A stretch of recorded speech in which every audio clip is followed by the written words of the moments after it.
a moment.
Well, we're all set for Post 22 Hardhats baseball here on ESPN Radio Rapid City on 1340 AM, 105.7 FM, the official radio home of Post 22 Hardhats baseball throughout the entire season. Also live on Hardhats-TV on Post22Baseball.com. Mark Benetti and Tom Bruderbush alongside you for all the action tonight as Post 164 out of Spearfish takes on your Rapid City Post 22 Hardhats. Real briefly, let's go ahead and recap the starting lineups for both of these sides. We'll start off with Spearfish because they will bat in the top halves of the 9 innings of regulation we have in front of us. Leading off for Spearfish is number 4, Taylor Janovi. He is patrolling left field on defense. Batting second is number 17, Cody Garnes. He is playing at second base. Batting third is number 25, Jackson Rosenkrantz. He's patrolling center field. And in the cleanup spot is number 23, Donovan Balsley. He's in the hot corner at third. Batting fifth is number 5, Parker Laux. He will start off as the pitcher tonight for Spearfish. Batting sixth is number 10, Drew Gusso. He's at shortstop. Batting seventh is number 32, Cameron Cook. He's playing out at first base. Batting eighth is number 21, Connor Glassford. You don't have to try to... Zach Kozel. He's playing the number 9 position in right field. Again, we mentioned Parker Laux is the starting pitcher for Spearfish tonight. And when the bottom halves of the innings come along, he will face the Hardhats offensive lineup as follows. Leading off is number 11, Walker Paz, playing out at second base. Batting second is number 13, Zach Solano. He's out at right field. Batting third is the catcher and leading hitter of the Hardhats, number 21, Timmy Paris. And in the cleanup spot is number 23, Eric Petrie, once again positioned in left field. Batting fifth is 22, Cooper Bowman. He's playing shortstop. Batting sixth is number 31, Luke Ferdinand, out at first base. Batting seventh is number 30, Jack Sorensen. He's the designated hitter tonight for the Hardhats. Batting eighth is number 14, Justin Kramer, playing in the hot corner at third. And rounding out the batting order is number 10, Riley McSherry, in the 9th spot, patrolling center field. Will Moore is on the mound tonight for the Hardhats. He comes in for his 5th appearance of the season, his 3rd by virtue of a start, 8 innings of work under his belt, with 4 strikeouts to 2 walks and a 3.5 ERA. And he will take on the Spearfish starting lineup. Rather, top 3 batters in number 4, Taylor Janovi, followed by number 17, Cody Garnes, and number 25, Jackson Rosenkrantz. Okay, we're set to go here from Fitzgerald Stadium here tonight as Will Moore takes the top of the mound. He'll be pitching to Taylor Janovi, right-handed batter, playing in left field for Spearfish, hitting .214 on the season, and takes a breaking ball in for a strike. So we are underway at 6:55 this evening, and our game time temperature 76 degrees. Warmest start we've had. Pitch up high and inside. It's 1-1 on Janovi. Taylor was 0 for 2 in that opening season game for Post 22. Kramer up to the edge of the grass at third, and Moore delivers high, and the count goes to 2-1. Very important for Will to get a good start here because as of right now in the starting rotation, he's really the only lefty that this Hardhats club has, so it's imperative that he sees success this entire year. Here's the pitch, and it's low, and it squirts off to the right of home plate, and the count goes to 3-1. Janovy's had 6 hits on the season, all singles, has 3 RBIs. More behind, 3 balls and 1 strike. Will has walked only 2 men in 8 innings coming into the game, and he throws this pitch high and inside, and it's a base on balls to start the game. Well, not the start that Will wanted to get, but again, it's his first start in a while. I think it's been a couple of games since he's thrown, so just got to shake the cobwebs off and get right back to it against Cody Garness. Garness, a right-handed batter, playing at second base. And Moore delivers high and outside for ball 1, and Will really struggling with his control here. Garness hitting .206 on the season for Spearfish. 1 extra base hit, a triple. He has 5 RBIs. Hits this one right back through the box, a line drive into center field. And Janovy checks in at second. So Garness was 0 for 3 against post 22 in game 1, has a single to center, and now this is the player that impressed me so much on opening day, Jackson Rosencrans for Spearfish. He was just 1 for 3 against post 22, but hit the ball hard. His hit was a double, but on the season, he is hitting .541 for Spearfish. Here's the pitch. Breaking ball, bounce foul, off to the left, 1 strike. Now, the key here for Will Moore against such a powerful hitter is try to utilize your off-speed, try to utilize your breaking pitches. You have to mess with the vision of Rosencrans, take off his timing, take off his tracking ability. That'll make it tougher for Rosencrans to get a solid piece of the ball when he hits, may even induce a double play in the infield. Rosencrans has 5 doubles on the year, 2 triples. He's hit a home run, leads Spearfish with 11 RBIs. Infield, double play depth. Here's the pitch. And a breaking ball hangs high and outside. 1 ball, 1 strike. Will has really had trouble with his breaking ball here early. He hasn't been able to control it very well. Here's the pitch on the way.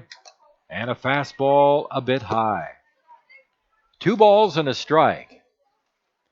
Well, nothing post 22 wouldn't like but a ground ball here. The team has turned 12 double plays through its first 12 games. Here's the pitch. Fouled, backing out of play, and the count evens at 2 balls and 2 strikes. Good for Will to battle back there and make Rosencrans try and catch a piece of that ball and protect. Now you've got 2-2. You have 1 pitch that you can still play around with, but like you said, you're hoping for that double play, and this defense averaging almost 1 double play a game. It's very healthy. 2 balls and 2 strikes to count. Moore out of the set, looks back at second at Janovy. The 2-2 pitch. Breaking ball is swung on, hit up in the air in the left center field. That's a long run, and it's not going to be caught. The ball bouncing to the wall in left center field. In the score is Janovy, and Garness will be held at third on a double for Jackson Rosencrans, and he continues his great hitting for Spearfish. 1-0 for the Spartans here as they've roughed up Will Moore here early, a walk and a couple of hits. And they have runners at second and third, nobody out for Donovan Balsley. We're talking about how off-speed control is a problem here for Will. He hung that breaking pitch right there for Rosencrans to obliterate. So it was a tough go there for Will, but you have to shake that off, get a big out at the plate here. Balsley hitting .278 and takes a fastball high for ball 1. Balsley has a double. He has 2 triples. He's hit a home run on the season. He's second on the team in RBIs with 9. Infield is back for post 22. Here's the 1-0 pitch. Low and inside. 2-0 on Balsley. The win tonight, the pitch on the way is down low, and it's 1 ball, 1 strike. Well, in the Rapid City win on opening night, it was post 22 that got off to the big start. They scored 8 runs in the first inning up in Spearfish. There's a good breaking ball off speed, big bender, and it's in for a strike, and it's 1-2 now on Laux. That's probably Will's best pitch of the night right now. It's a great 12-6 curve, and I think it took Laux' vision off track. 1 ball, 2 strikes. Moore into the motion. Here's his pitch to Laux. Another breaking ball is hit back to the mound. Moore throws home. That's 1. Here's the throw to first base. That's 2. A double play. Oh, what a time for a double play. A comebacker to Will Moore. Threw it to Paris. On to Ferdinand. A 1-2-3 double play. Garness forced out at the plate, so Rosencrans ends up at third and Balsley at second with 2 out. 13th double play of the season for Post 22. What a big sequence there for Will Moore. And plus, it's pretty cool. A 1-2-3 double play. You don't see many of those. Drew Gusso up the shortstop, number 6 hitter. Moore is not out of this inning, though, as the pitch comes high and inside for ball 1. Gusso at .219 on the season, 0 for 2 against Post 22. Runners at second and third and 2 out. Gusso has a couple of doubles on the year, driven in 5. Runners take their lead. Moore's pitch in tight. And he's behind 2-0 on the Spartan shortstop.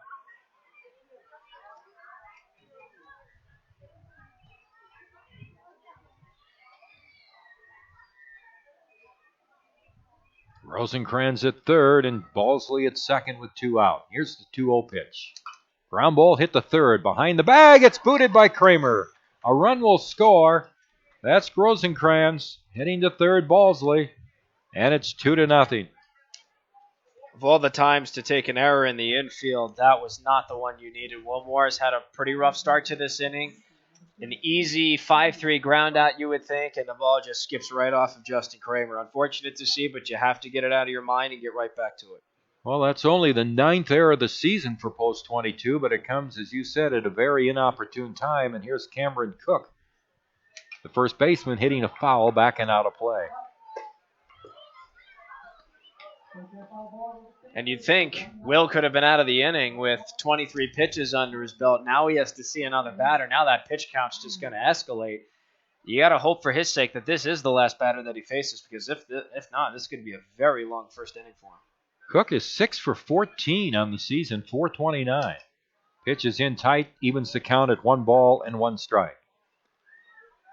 7th man to come to bat here for Spearfish in the first inning. 1 earned run, and that is all that can be earned against Moore here in the first inning. Here's the 1-1 pitch. Fastball swung on and missed. 1 ball and 2 strikes.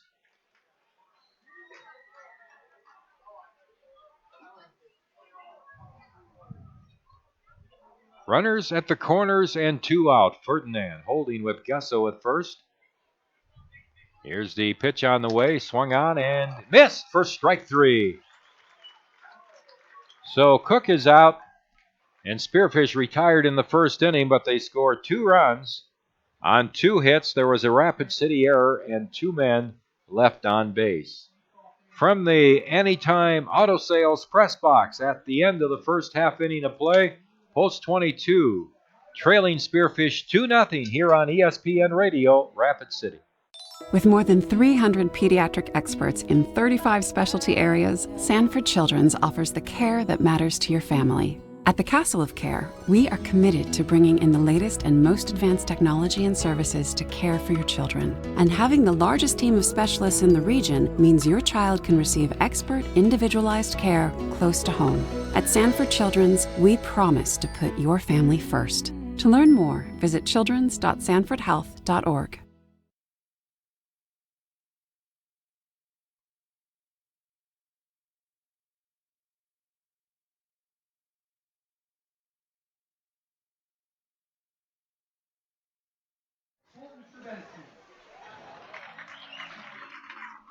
Parker Laux takes the mound for Spearfish, and he has a 2-0 lead as we go to the bottom of the first inning. Laux for Spearfish on the season has a record of 1 win and 1 loss. Hasn't pitched a lot of innings. 8 innings pitched. He's given up 8 hits, only 1 walk, and he has 5 strikeouts. But he's given up 7 earned runs. His ERA is 7.88. 1 win and 1 loss. Laux is joined behind the plate by his battery mate and catcher Connor Glassford. At first is Cameron Cook. At second is Cody Garness. At shortstop is Drew Gusso. And in the hot corner at third for Spearfish is Donovan Balsley. Left to right in the outfield, Taylor Janovy, Jackson Rosencrantz, and Zach Kozel. So Walker Paz leading off for post 22. Walker 3 for 7 since returning, hitting .429. 3 RBIs and a fastball just misses outside for ball 1. I love seeing Walker Paz back in that leadoff spot. It's got to be so reassuring for Coach Messer to have a leadoff man like him. Swinging a pop foul. This is coming back here, and it's out of play, and the count is 1 ball and 1 strike on Walker Paz. Zach Solano on deck, and then Timmy Paris to follow.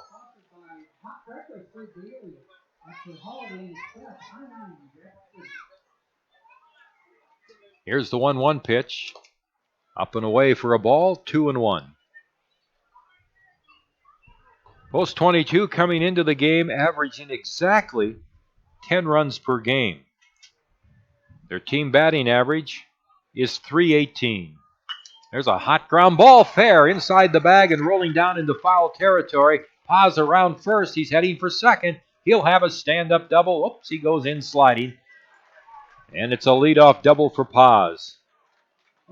Another sharp ground ball. He had a double like that in the Cheyenne series. A sharp ground ball just inside the bag at first and rolling down the right field line. So his third double.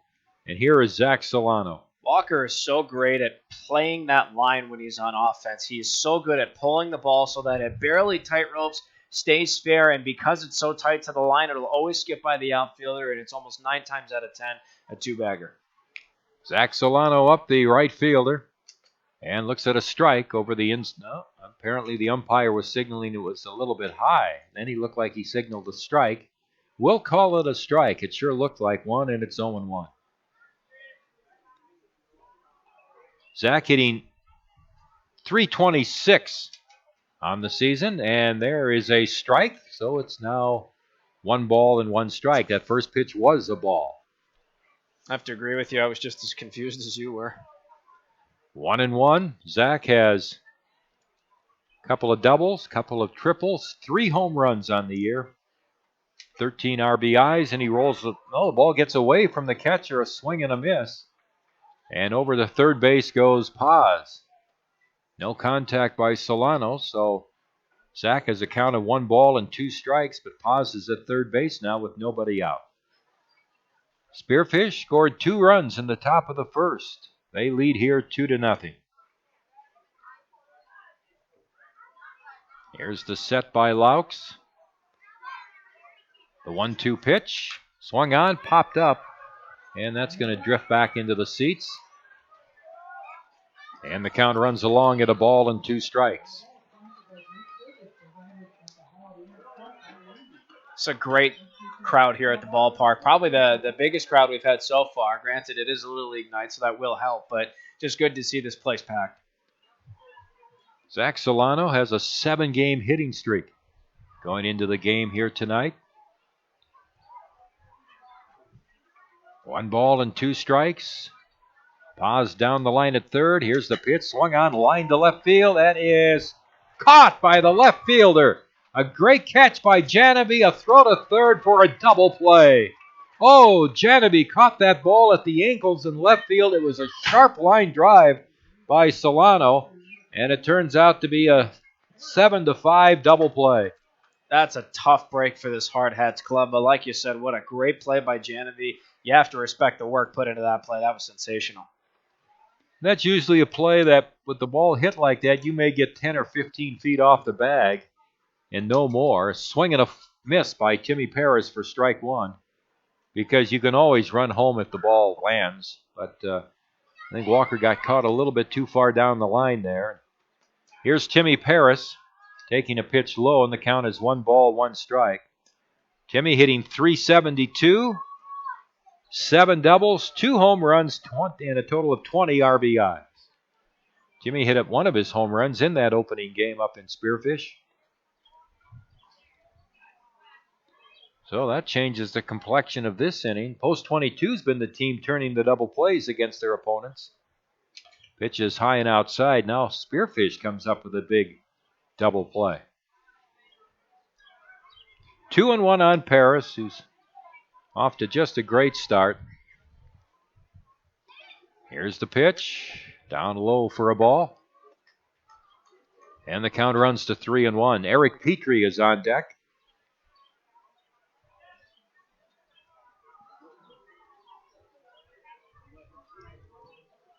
And the 3-1 pitch. Swung on, a fly ball to right field. Going back is Kozel. It's over his head, and that ball rolls to the fence, bouncing off the fence in right center field. And Timmy Paris will have a stand-up double here with 2 outs in the bottom of the first. Timmy gets his 8th 2-base hit of the season.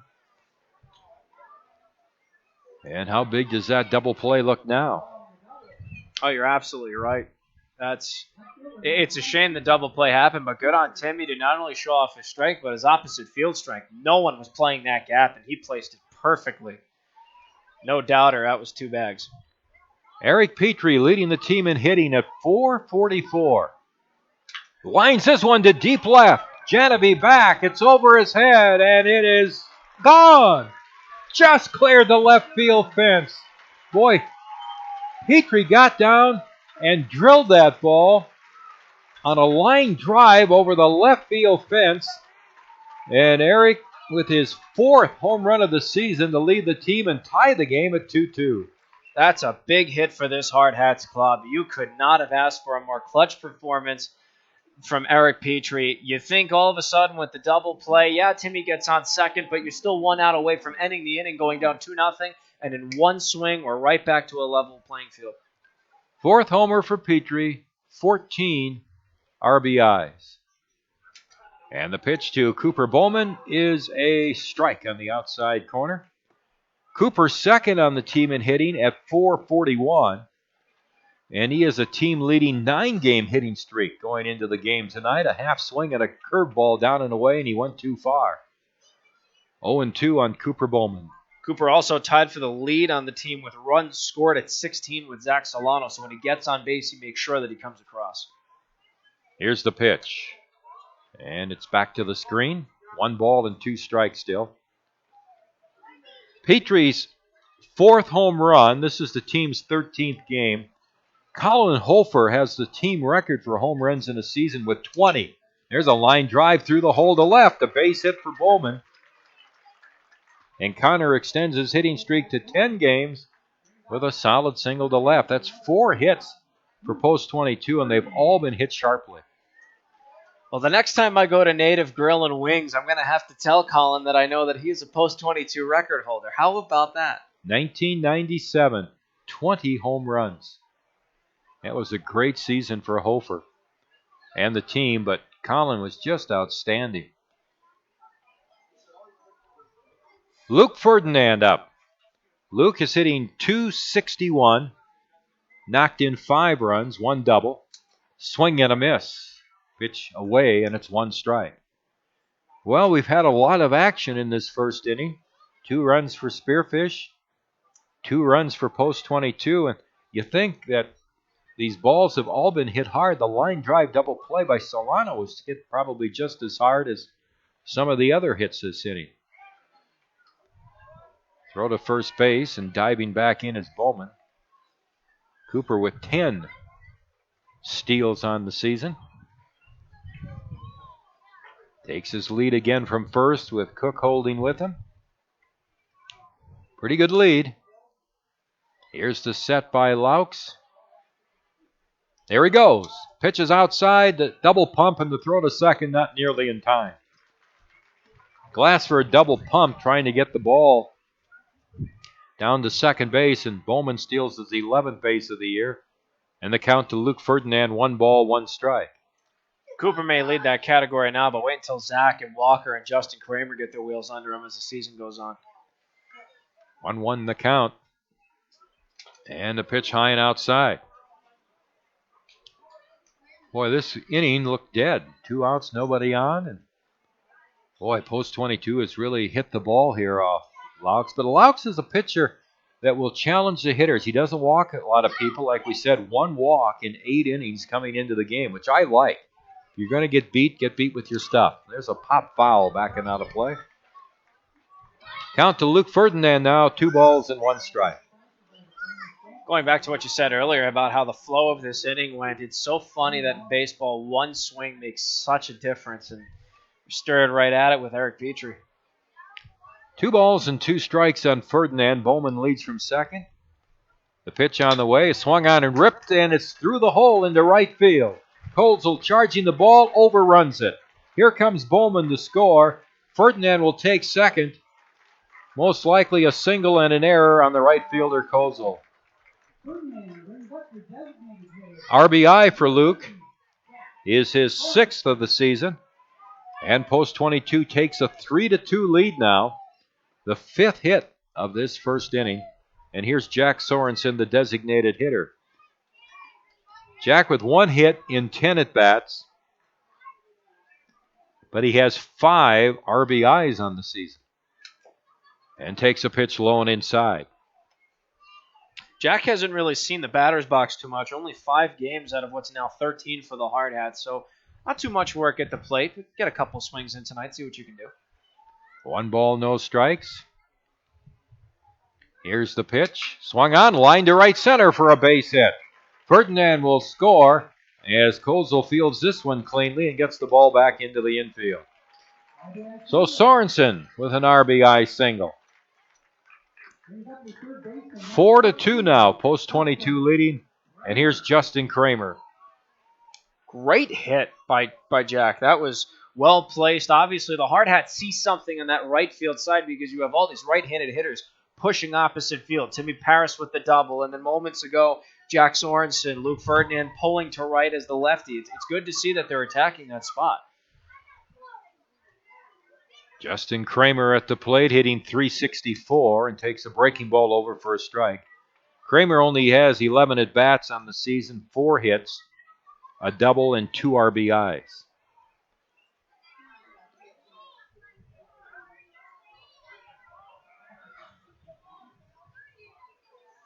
Ball gets away, and no harm done there as Kramer has a count of 1 strike. Lots of little leaguers here tonight wearing all their different hats. Canyon Lake, I see down there. Rushmore, Harney. No balls and a strike.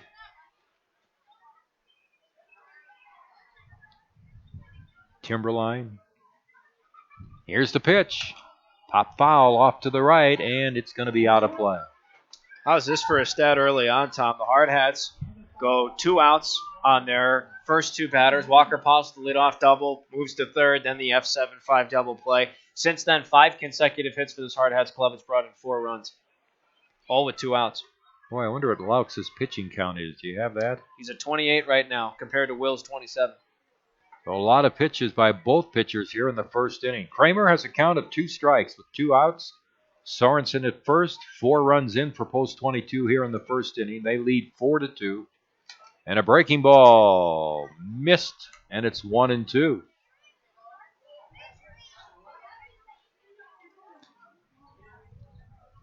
I was awfully close. I'd like to see Justin try and protect that the next time something that close comes.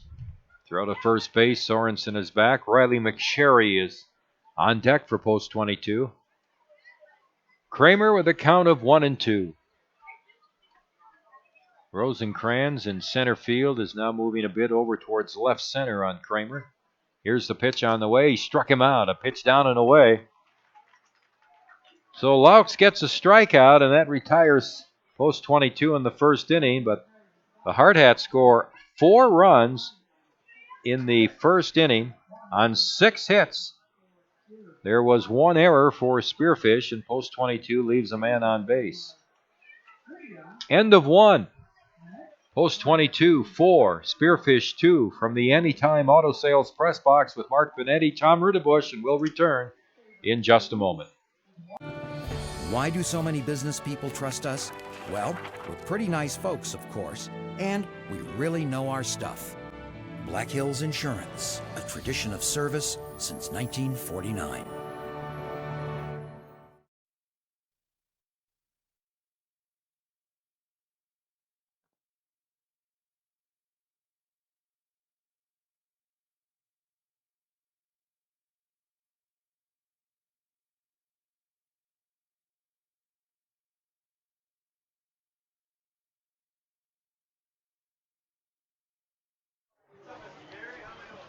Well, we're all set for the top half of the second inning here at the Fitz.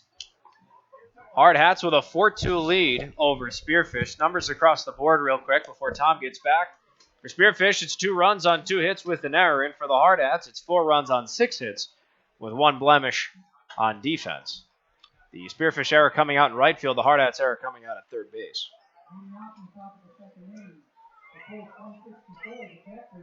Talking about Little League night, Trey Eberline.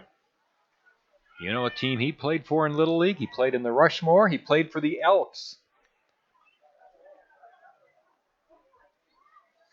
And Colton Sherbinski, Canyon Lake Little League player. And the first pitch from Will Moore to Connor Glassford, the catcher, number 8 hitter for Spearfish, is outside for ball 1.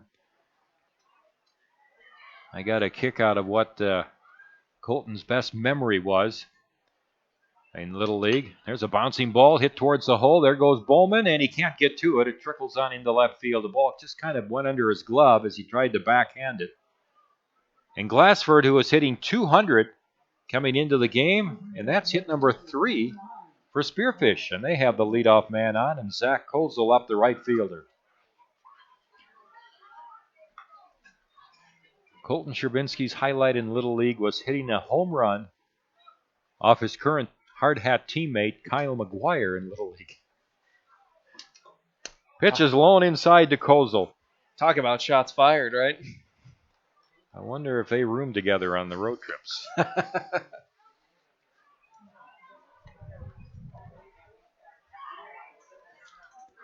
1 ball, no strikes. Will Moore, who struggled in the first inning with his control, kicks and throws, and it's inside and low. And the count goes to 2-0.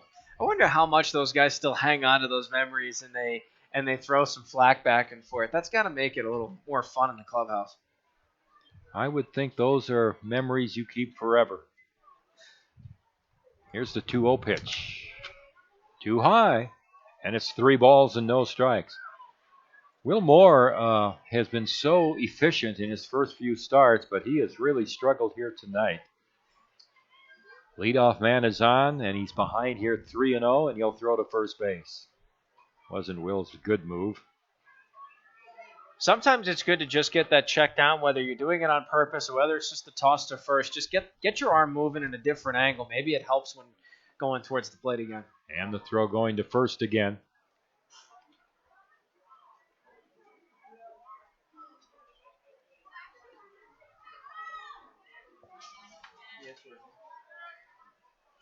Three balls and no strikes. Here's the pitch. And that just missed inside for ball 4. Runners at first and second. Nobody out. Here's Taylor Janovy up the left fielder. 3 walks now for Will in this contest in the first 2 innings. Obviously very uncharacteristic of what Will's capable of on the mound. Tough to see him struggle like this, especially early on, because this is the first we've seen of this side of him, if you will. Well, here's Janovy, who walked and scored in the first inning. Bluffs a bunt, and the pitch is up high for a ball. Boy, he has been up, I would say, really 2/3 of his pitches. Which is ironic to see because Will's so tall. So if he gets that downward motion, he has the advantage with his height to get that downward motion and streamline it. But it's just, ball's just not going down for him, even his fastball. Here's the 1-0 pitch. Way outside, a breaking ball, and it's 2-0. And he looks frustrated, too, out there on the mound. Which isn't good for both his body language for his defense and for the opposition, because obviously Spearfish can see the blood in the water that he's not having his best outing right now. So if I'm Will, put on your best poker face, best as possible. 2 balls and no strikes.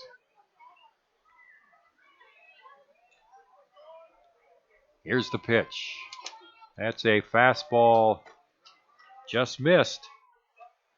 And it's 3 balls and no strikes. This has been a tight strike zone here in the early going for both pitchers. 3 balls and no strikes on Janovy. Moore's pitch. Ball 4, and the bases are loaded. Second time he's walked Janovy. 4th walk of the game for Moore. Bases are loaded, nobody out. Top of the second, 4-2 post 22 in the entire infield is coming in to talk to their pitcher. Should be very interesting to see how the defense goes about this bases loaded jam here. Given that this game is so tight and both of these pitchers are struggling right now for both sides. So I'd be interested. The corners are in. They're going to try and prevent the run. The middle infield's at double play depth just in case the ball gets hit up the middle. So this is a very important at-bat. Cody Garness takes a big breaking ball, and Bobby Bennett, the home plate umpire, calls that a strike. Garness singled to center and knocked in the first Spearfish run in the first inning. Bennett's a former post-22 pitcher and was a very good pitcher. But he's got a pretty tight strike zone here tonight. Swing and a miss. A breaking ball, not a good swing by Garness. And the count is 0-2. So this is the first time I think I can remember Will Moore ahead on the count 0-2. He needs this out at the plate right here. This is a crucial pitch coming up. Infield double play depth. Here's the pitch. Another breaking ball. Strike 3 on the outside corner. That was a good breaking pitch. Off speed. Garness elected not to try to foul it off or fight it off, and it's a second strikeout for Will Moore, and that brings up the man you don't want to see in this situation, Jackson Rosencrans, their center fielder. He doubled to left center his first at bat and drove in a run. Breaking ball inside. Rosencrans hit .541 coming into the game. That double was his 6th of the year. It was his 12th RBI. And he's 2 for 4 against post 22 this season. There's a ground ball hit near second. Over and Paz can't get it. The ball took a wicked hop and goes on into center field. Boy, Paz was running over about 4 or 5 feet from the second base bag.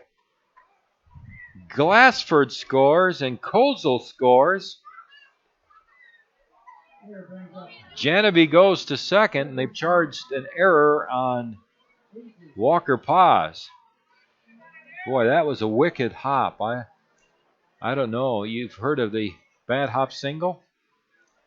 I've got to agree with you on there, Tom. There wasn't much that Walker could have done. He was in a good position to make a play, but the laws of physics just did not agree with him on that. Here's a strike to Balsley. He walked his first time up, the cleanup hitter. So it's 4-4 now as Spearfish has come back here in the top of the second. They still have only one out, runners at first and second. Here's the pitch. Breaking ball hit up in the air to right field. It's carrying deep, but Solano has a beat on the ball. Medium deep right field makes the catch. Tagging up and heading to third base and making it safely is Janovy. So Balsley flies to right. Now that ball was held up a little bit because that wind is blowing across the field. Balls hit to left will be helped. Balls hit to right will be hurt. 2 down now, runners at the corners for Spearfish, and Parker Laux, the pitcher, up. He came up with the bases loaded in the first inning. Hit a quick comebacker to Moore, who turned it into a 1-2-3 pitcher to home to first double play. There's a base hit in the right field. In to score is Janovy. Stopping at second base is Rosencrans. And Laux, with a single to right, gives Spearfish a 5-4 lead here in the top half of the second inning. This is a very weird start to this game, Tom. I mean, we see that hop. We see some control issues on both sides. We see a home run barely make it over the left field wall. My goodness. There's a slow breaking ball over to Drew Gusso for a strike. Gusso, the shortstop, number 6 hitter for Spearfish, reached on an error his first at bat. Well, this was, quite frankly, not the game I expected. Swing and a foul, and it's 0-2. I do want to say, though, before the game, when I was down in the Spearfish dugout getting the lineup, there was no laughter. I really brought my attention, and I didn't think of anything at the time, but it was a very serious, sober dugout compared to the first game we saw up in Spearfish. There's a bouncing ball to short. Bowman couldn't see it because of the sun. He was looking. You could see he was having trouble with it. In to score comes Rosencrans, and Laux goes to second.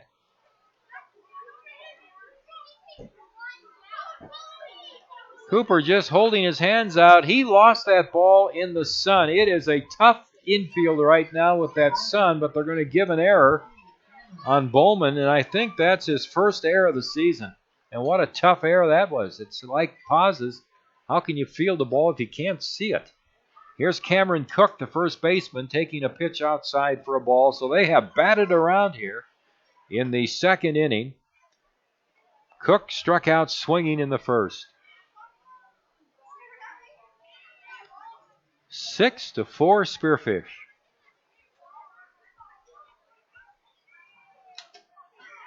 And the pitch is down and in for a ball.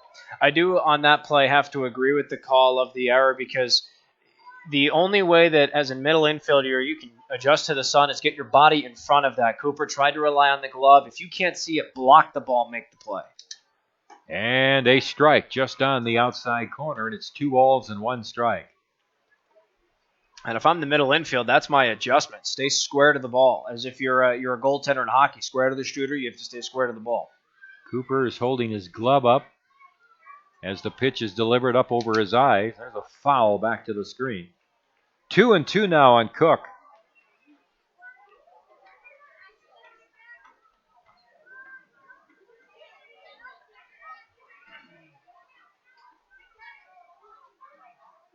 Two outs.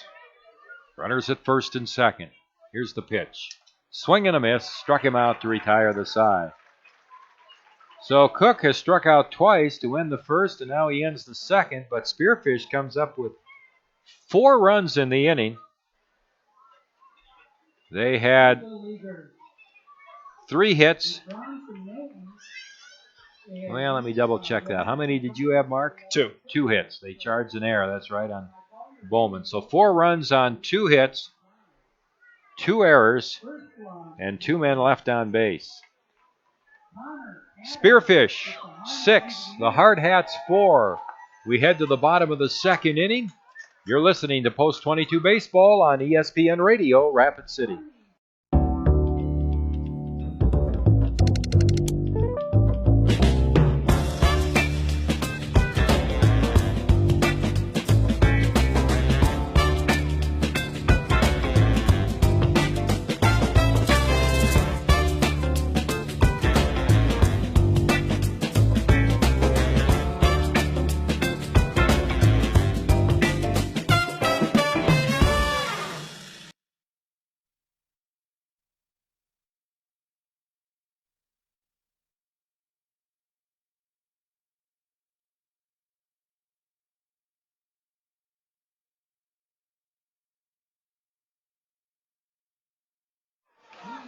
Six-four Spearfish leading, Mark, as we go to the bottom of the second inning. And, boy, that's about as un-Post 22-like 2 innings that we've seen all year.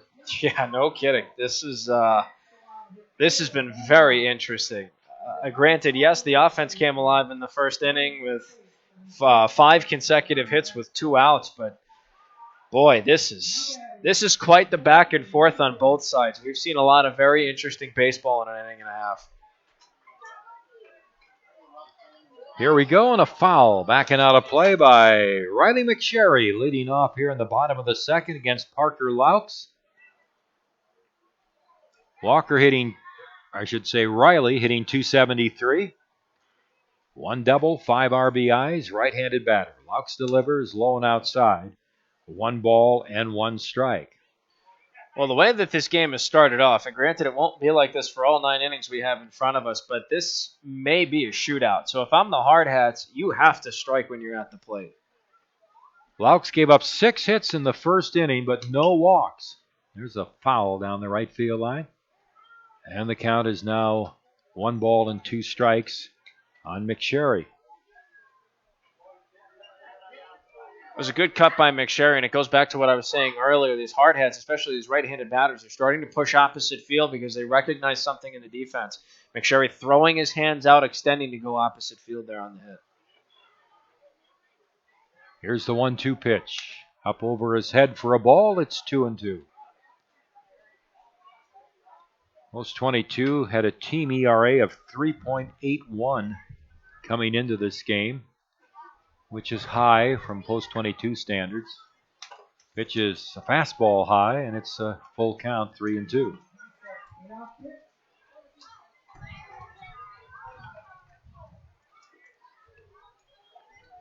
Three balls and two strikes. Here's the pitch. Another foul backing out of play. Good protection here from Riley, because if you're going to start throwing this back at Spearfish too, the more fouls, the more late battles you get in, the more Parker Lauck's pitch count's going to escalate. 3-2 pitch. Bouncing ball to short. Fielded by Gusso. His throw to first is just in time for the out.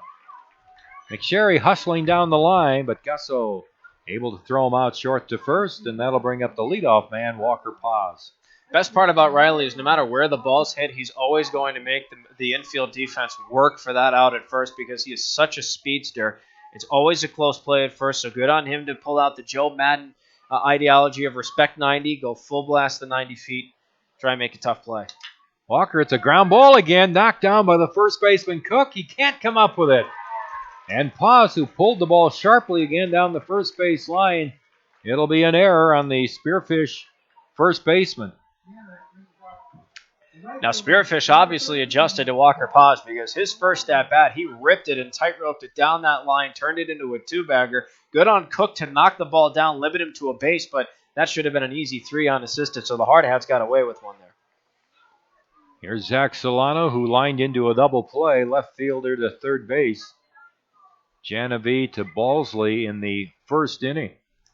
Paz was at third, and Solano hit a sinking line drive and a great catch by Janovi. Low and outside, ball 1 to Zach. He showed bunt there, too. That's very interesting.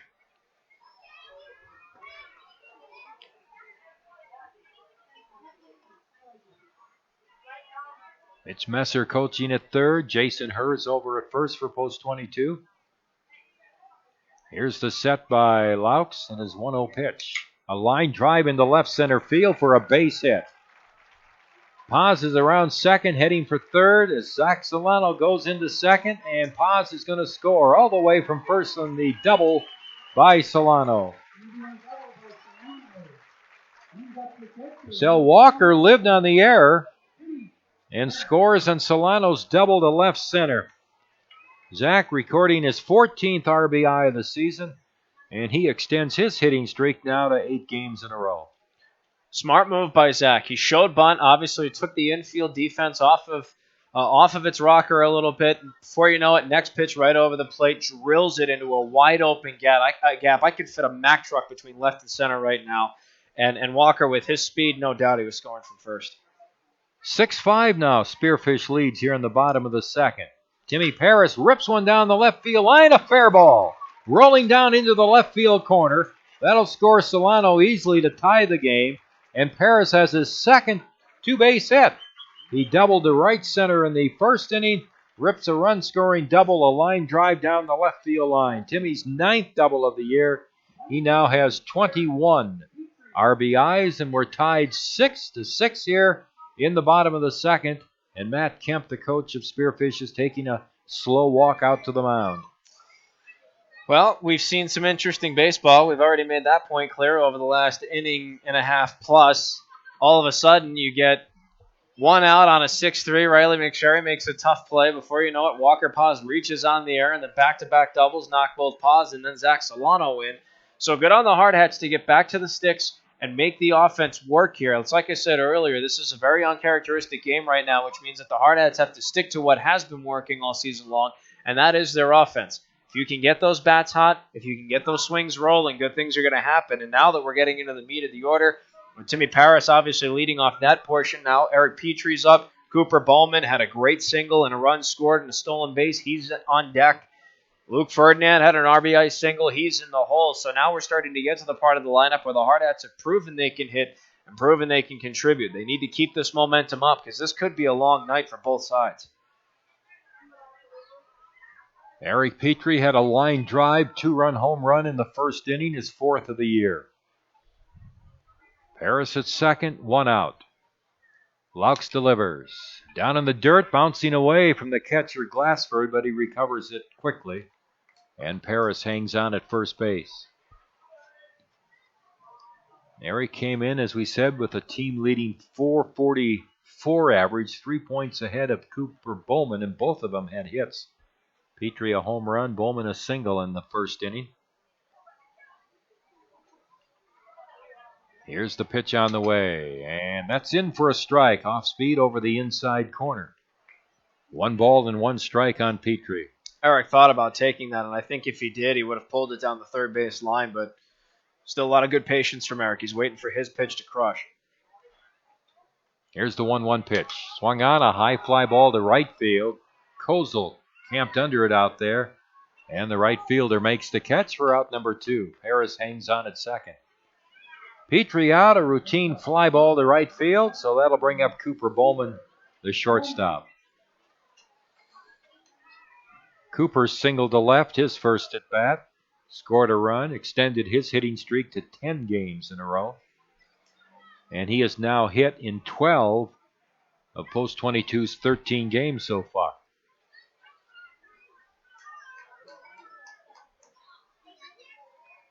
Two outs. Paris still at second. We're tied 6-6 here in the bottom of the second. A tapper back to the mound, fumbled by Laux. He pitches up and throws too late to first base. I think the first baseman, Cook, was off the bag, but that was fumbled at the beginning by Laux, and that just screwed up everything. It'll be an error on the pitcher of Spearfish. Second error of the inning for the Spartans. Their third error of the game. Boy, you look at that line score out there, and we're only in the second inning. 6 runs, 8 hits, and 3 errors for Post 22. 6 runs, 4 hits, and 3 errors for Spearfish. 12, 12, and 6 combined. How creepy is that? That is too coincidental for me. I'm sorry. That's just too coincidental. Here's Luke Ferdinand, who singled to right his first at bat. Here's the pitch, and it's too high for ball 1.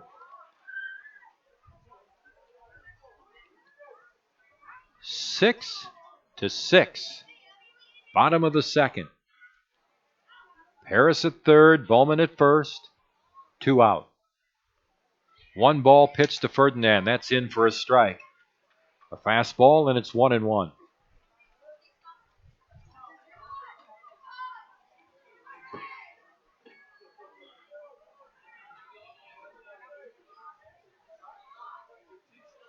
Big gap in left center field as the throw goes to first.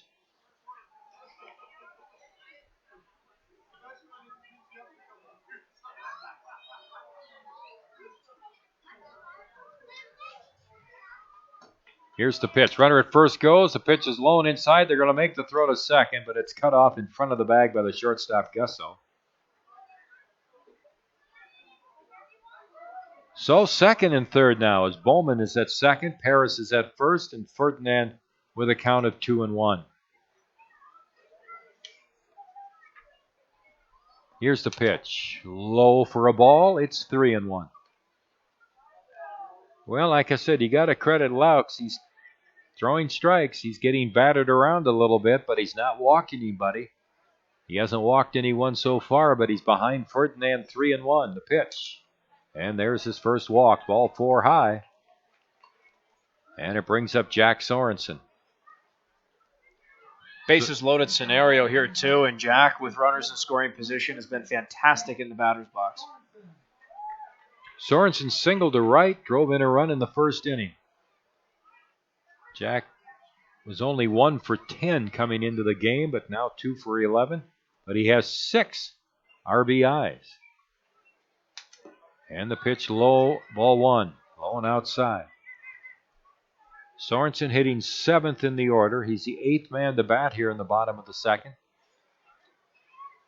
Center fielder Rosencrans kneeling out in center field, trying to stay out of that sun with his eyes. Here's the pitch, and that's in for a strike. Off-speed pitch to Sorensen. 1 ball, 1 strike.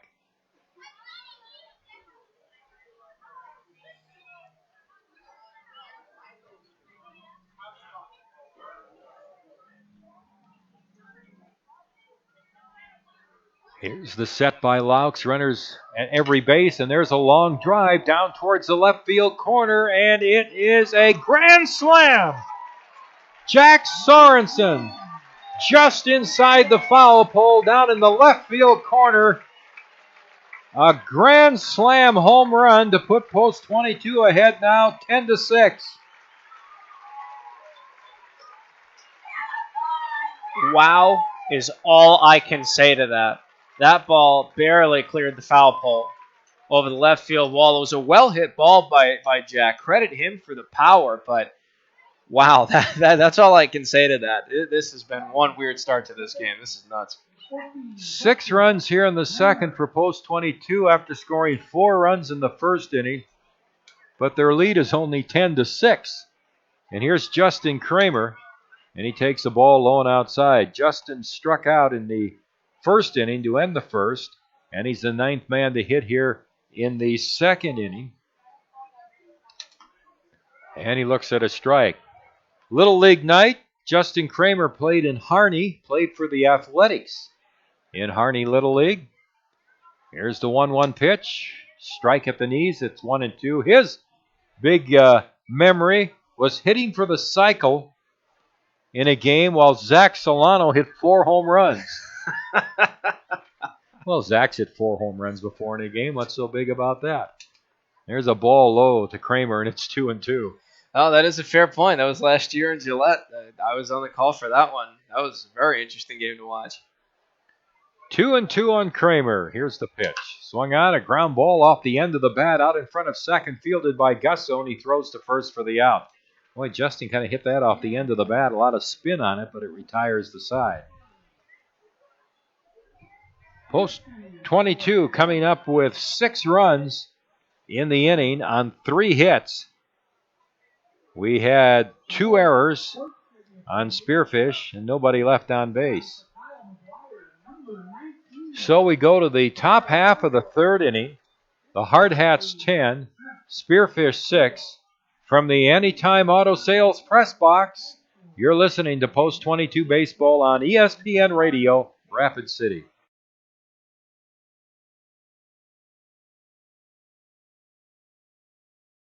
Some folks say it doesn't matter how you get the job done, as long as it gets done. To us, however, we won't be satisfied unless performance is coupled with integrity.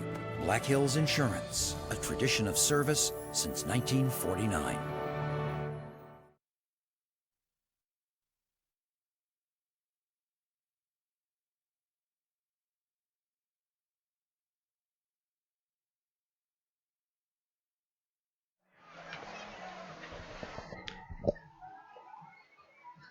Post 22 as a new pitcher as Will Moore goes only 2 innings.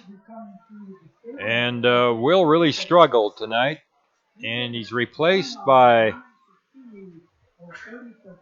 looks like, Jack Sorensen. I think you are right in the identification of his license plate.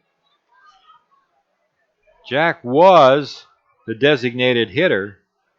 Now he'll just become the pitcher, and Post 22 loses their DH. Jack Sorensen on the year is making his 5th appearance. He has 1 loss, 6 2/3 innings pitched, 10 hits, 5 walks, 7 strikeouts. Jack had that one bad outing that really ballooned his ERA. It's 12.6 going into the game today, but he has a 10-6 lead here in the top half of the third inning for Spearfish as they come to bat. And Connor Glassford hits a foul, and it's 1 strike. Glassford singled to left his first time up. Right-handed batter. Sorensen, who works out of the stretch, delivers. There's a roller past the mound, squibbed out to second. Paws is going to have to make the quick throw to first base, and he does. Good play by Connor. Glassford doesn't run real well. He's not a fast runner. And that was a grass cutter out towards second, and good play by Walker Paz. Here's Zach Kozel up, the right fielder. Zach walked and scored in the second inning. Swings and misses, 1 strike. Zach is still looking for that first hit of the season. 0 for 21 coming into the game, but he did draw a walk, and he's had some other walks on the season for Spearfish. So he's gotten on base a few times as he takes a pitch for a ball, and it's 1-1.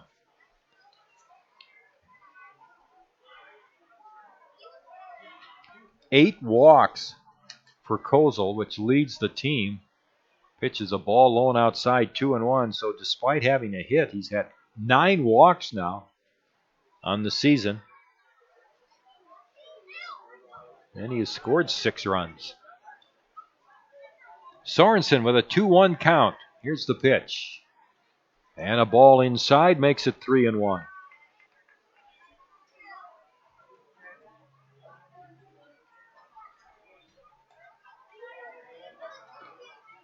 Three balls and a strike.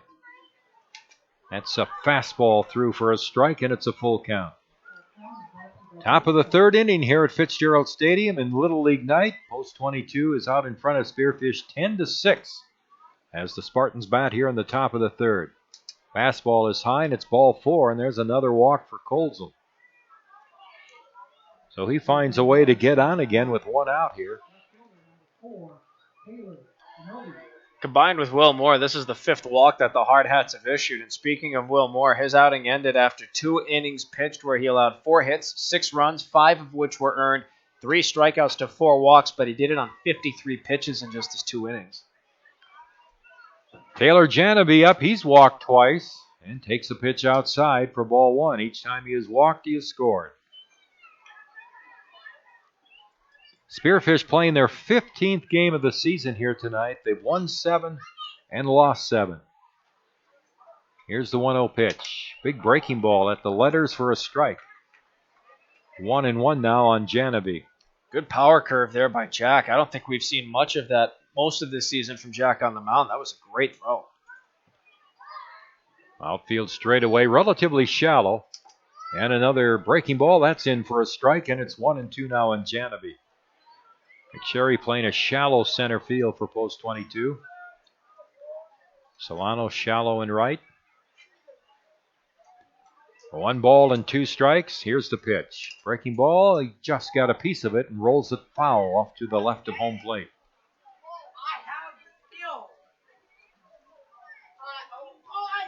Well, Friday night's going to be a big night. We'll talk more about that here coming up with the battle at the ball field on Friday night. Pitch outside, 2-2 now on Janaby. Post 3:20 Stars and the Hardhats here at Fitzgerald Stadium. 7 o'clock game time. Sponsored by Farmers Union Insurance to benefit Feeding South Dakota. Foul back. And the count to Janaby rides along at 2 balls and 2 strikes. The post 22, post 320 rivalry always has a special place for me because that was the first game I ever called for the post 22 Hardhats. Was out at Pete Lean Field, May 29th of 2015. I remember just like it happened yesterday. 2 balls and 2 strikes. Here's the pitch. Chop foul up the third baseline. And Janaby hanging tough here at 2-2.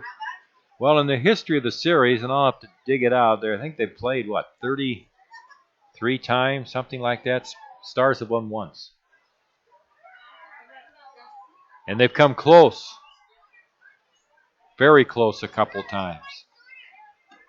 There's a pitch low and outside. In fact, 2 years ago, before I got sick, the regional was played up in Spearfish, the local regional, and the Stars had a 4-run lead on post 22 in the 8th inning.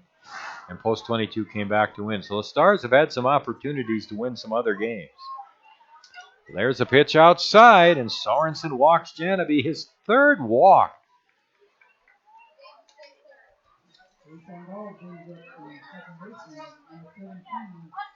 Post 22 pitching, 45 walks coming into the game. And for some reason, their stats don't tell you how many total innings they have pitched, but 45 walks in 10 games as a curveball breaks in for Cody Garness, and it's a strike, 0-1. Runners at first and second, 1 out. Garness has singled to center, drove in a run in the first, called out on strikes in the second. 1 for 2. And a breaking ball, that's a strike. Just on the outside corner, and Garness is down 0-2. So you said it was 45 walks coming into this game. We've had 6 right now. That's 51, including this game, and 81 and a third innings pitched on the season. Boy, that seems like... Boy, that's a ton of walks. I didn't realize it was that high. There's a check swing. He went. Strike 3 called. Garness didn't think so, but he's ruled out by Bob Bennett, the home plate umpire.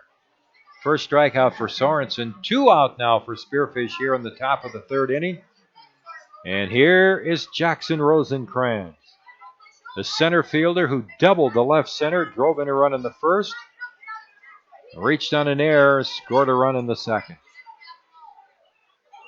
Sorensen's pitch, way outside, ball 1.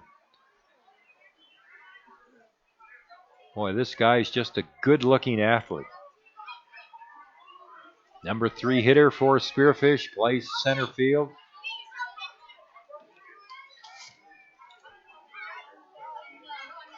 Here's the pitch, and a slow breaking ball in for a strike.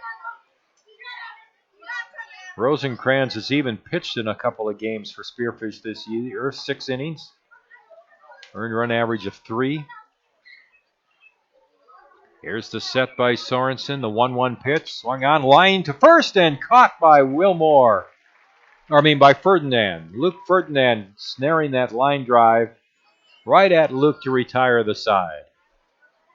No runs, no hits, no errors, and 2 men left on base. Spearfish is stranded 6.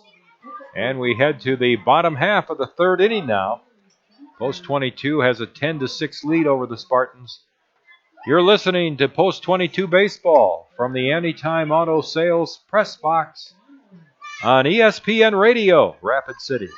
You don't have to try to hit a home run when you're hitting singles and doubles all day. Consistency wins games, and it's key to helping achieve your retirement goals. At Weitzel Financial Group, they believe they're there to help with your own ideals and goals. Head toward your field of dreams. Call Weitzel Financial Group for a consultation at 348-1152. Kurt Weitzel is a registered representative and investment advisor representative with and offers securities and advisory services through Commonwealth Financial Network member FINRA SIPC, a registered investment advisor. Weitzel Financial Group, 817 9th Street, Rapid City, South Dakota, 57701.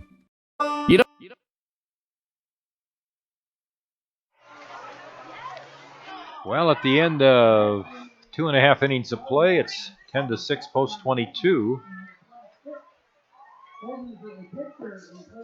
And let's see, for Spearfish, Connor Glassford has come in to pitch.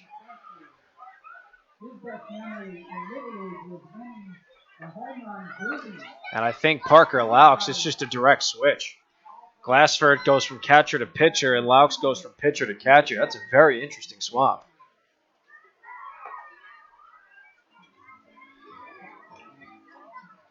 So Laux is now catching, and Glassford pitching. Glassford has pitched 15 innings this year for Spearfish. He has 1 win, no losses. He's statistically got by far and away their best stats. 15 innings pitched. He's allowed 13 hits, 5 walks, and 8 strikeouts, and a 1.80 earned run average. So, you know, Spearfish played 2 games last night in Gillette. So they had 2 games last night. And there's a foul backing out of play. Riley McSherry leading off here in the last half of the 3rd. Riley grounded out to short his first at bat. They lost 2 close games last night in Gillette. 4-2 and 7-6. But you got to feel for them because their pitching has to be stretched going into this game tonight.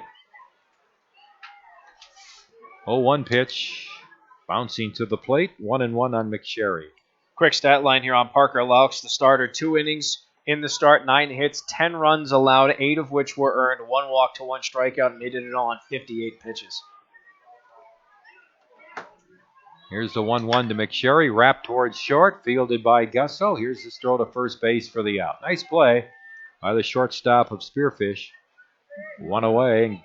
McSherry out short to first for his 2nd straight time. Here's the leadoff man, Walker Paz.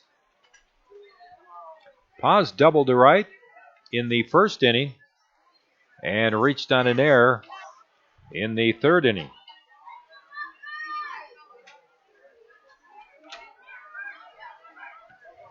And the pitch is a strike just on the outside corner.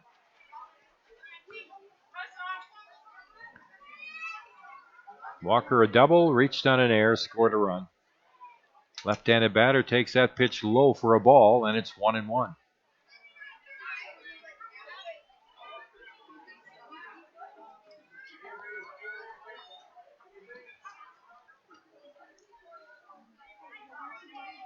Glassford into his windup, and here's his pitch. There's a line drive, one hop past the second baseman Garness in the right center field. You talk about playing a ball off to your side. And pause is on. They're ruling that an error.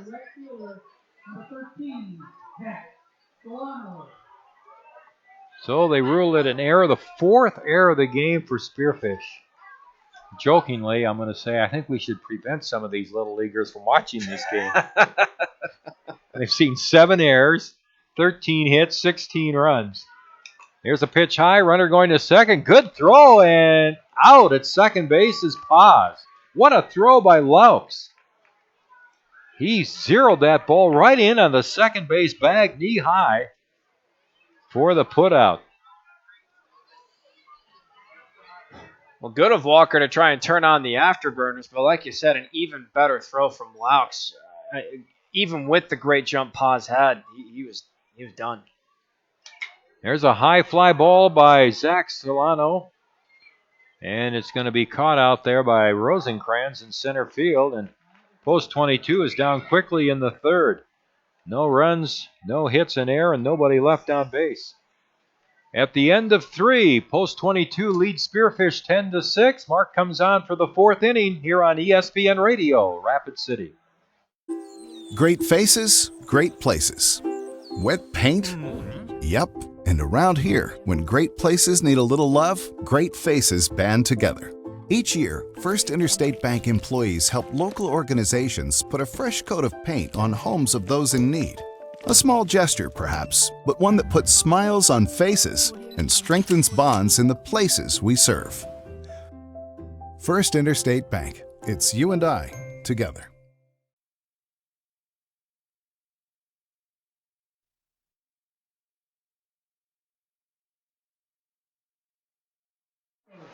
Well, we're feeding South Dakota on Friday night with the game between Post 22 and Rapid City Post 320. It begins at 7 o'clock. It's sponsored by the Farmers Union Insurance Agents in Rapid City, Dan Lewis and Casey Keller.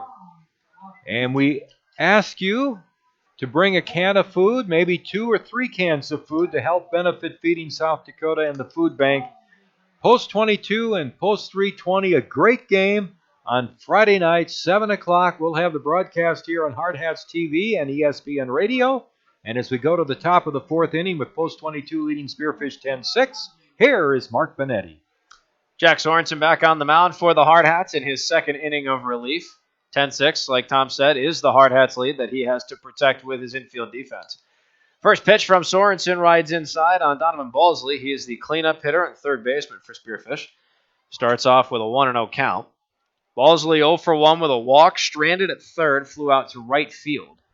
1-0, swung on, and it's hit lightly in the air. Shortstop Cooper Bowman's underneath it, and he'll make the catch. So that's a pop 6 in the scorebook. 1 up, 1 down on defense for the Hardhats. Will bring us to Parker Laux, who was the pitcher, but now he's in a bit of role reversal with Connor Glassford. He's now the catcher. And Connor Glassford, as we mentioned in the last inning, moved from catcher to pitcher. Very interesting swap. First pitch from Sorensen. Clipped his bat. Oh my goodness, that is very unlucky for Laux. He tried to duck out of the way of a ball that was coming towards his head, and it hit the barrel of his bat. So by rule, that's a foul ball. And Laux is behind 0-1. That's unlucky. Very unlucky. Here's the 0-1. Breaking ball just missed. And the count goes to 1-1. Sometimes I wish I was an umpire. Ball and a strike to count here now for Sorensen throwing to Parker Laux. 1-1. Swung on and fouled, and Sorensen's had a ball and 2 strikes. Control's been an issue for pitchers on both sides of the ball in this game. Hardhats especially with 6 combined walks between Will Moore, who had 4, and Sorensen, who was 2 in relief. 1-2. just missed the outside, and 2-2 is now the count. Parker Laux is 1 for 2, grounded into a 1-2-3 double play with the bases loaded at a ribby single in the top half of the second. Hardhats looking to protect the 10-6 lead. 2-2 is fouled, and Laux will stay alive. Drew Gusso's on deck. He's 0 for 2, but both times he's reached the base path on an error.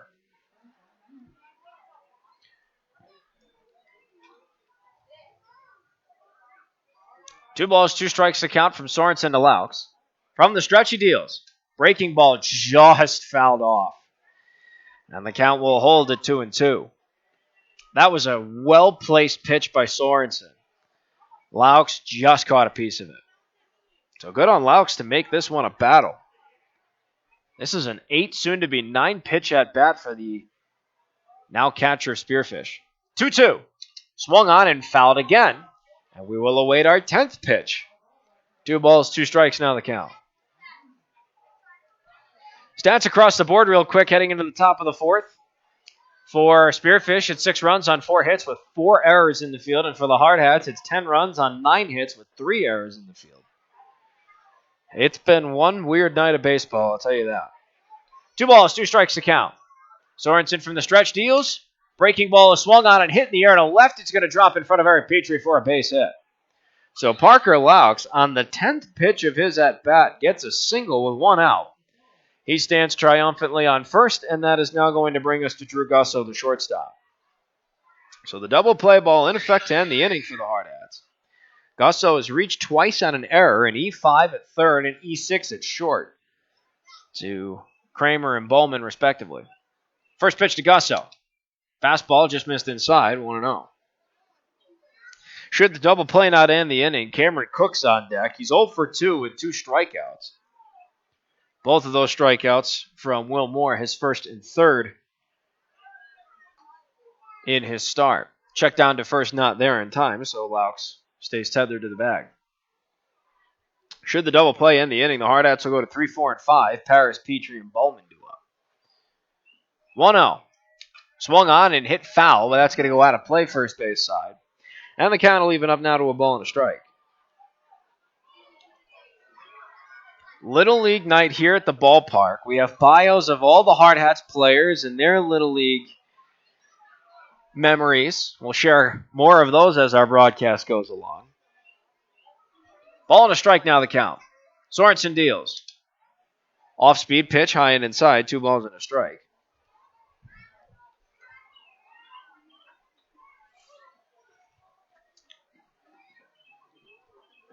Parker Laux takes his lead on first. There's 1 out here in the top of the 4th. Hardhats with a 10-6 lead. 2-1. Swung on and fouled by Gusso. Straight back to the net. 2-2.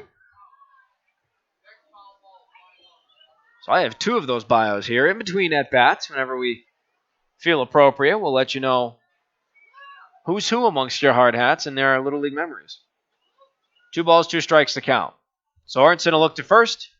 Deals the deuces. Swung on, and it's hit right into the hole to the left side of the infield past a diving Cooper Bowman and into left for a base hit. So it's a 1-out single for Drew Gusso. He's hit the base path for the 3rd time tonight, but that's his first actual hit. Reached on an error the last 2. So back-to-back singles puts men on first and second for Cameron Cook, who's 0 for 2 with 2 Ks. Sorensen has a K under his belt, looking for his second one in this relief stint. First pitch from Sorensen. Breaking pitch in there for strike 1. 0-1 the count.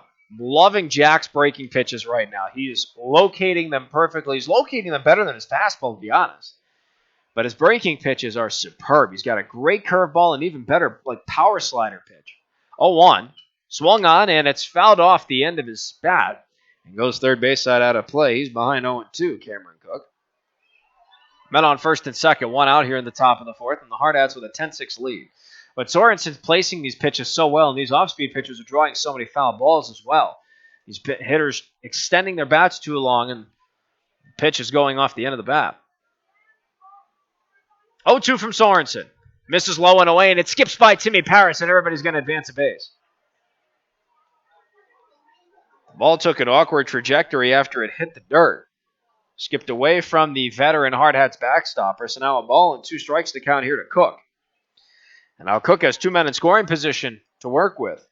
So should he get his first hit of the ball game, he could potentially knock in 2 runs.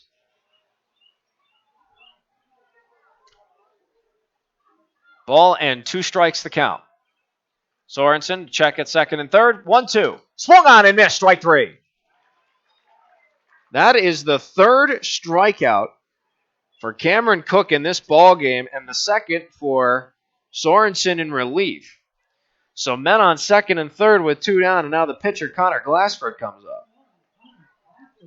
That is a huge punch out for Sorensen, and Cameron Cook, very unfortunate.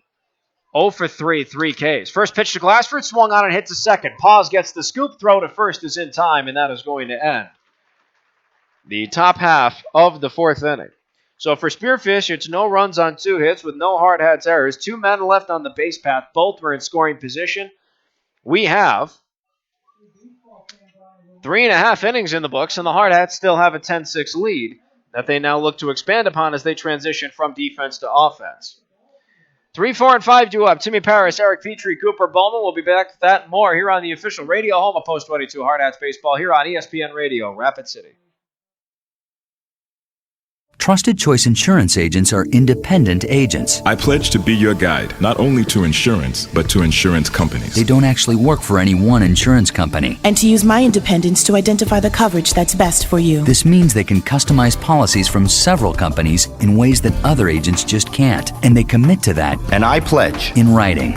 Trusted Choice. You need an independent insurance agent. Black Hills Insurance Agency, a tradition of service since 1949. Bottom half of the 4th inning, the Hardhats now looking to expand upon a 10-6 lead. Due up, the heavy hitters in the order, Timmy Paris, Eric Petrie, and Cooper Bowman. We mentioned earlier in the broadcast that this is Little League night, so we'll go ahead and share some Little League memories from your favorite Post 22 Hardhats. I have the biography of Holden Jackson, number 26, in front of me. A pitcher and an outfielder who's a junior at Rapid City Central High School. He played for the Harney Censors in the Harney Little League, and his best memory or interesting fact from his Little League playing days was winning the home run derby. Ooh. For a pitcher, that's a pretty decent accomplishment. I like Zach Solano. He played for the Harney Athletics, and Zach's best memory of Little League was hitting a bomb off Petrie. Oh, boy. His only one he gave up that year. So I like that. Hitting a bomb off Petrie. I'll tell you what's great over here. One of the other things on these bios that they have is advice to all the Little League players tonight. And this is a good one for Holden because I like to think that this one's near and dear to me. Size doesn't matter. I'm not the biggest in stature. Size definitely does not matter. Just throwing it out there. I think, Tom, out of the 2 of us, you're probably the taller one in the booth. Yeah, and what am I, 5'9.5", 5'10"? Hey, for me, that's almost gigantic. I'm just saying. But you have a big heart. No, I try to. On a sentimental level, that's not a bad thing. On a medical level, it's probably not a good thing. We now go to Timmy Paris as we start off the bottom half of the 4th inning. Connor Glassford still on the mound for the Hardhats, and the first pitch that he throws to Paris is in the dirt for ball 1. 1-0 the count. Timmy Paris is 2 for 2. He has 2 doubles in this game. Both times he's been on the base path, he's come around to score. 1-0 from Glassford to Paris. Swung on, and that's hit foul, first base side. And the count evens up to 1-1. You know, thinking back to my Little League days, I don't really have a memory that sticks out. I couldn't hit the broadside of a barn when I was a kid. Wasn't terrible defensively. Wasn't that awesome a pitcher, but I had fun. I guess that's the point of it, right? Yes. 1-1 to Paris. Swung on and fouled again. Ball and 2 strikes now is count. Any fun Little League memories for you? 2 home runs for Post 22 tonight. Give them 13 on the season. Point taken. 1-2 the count to Timmy Paris. Glassford in relief, full windup, and he deals. Swung on, and that ball's hit high in the air to center field. Rosenkrantz takes 2 steps, backs up underneath it, and he'll make the catch. An F8 in the scorebook. That's the first time tonight Timmy's been retired. 1 up, 1 down will bring up Eric Petrie, who's 1 for 2 with a 2-run home run and a fly out to right field.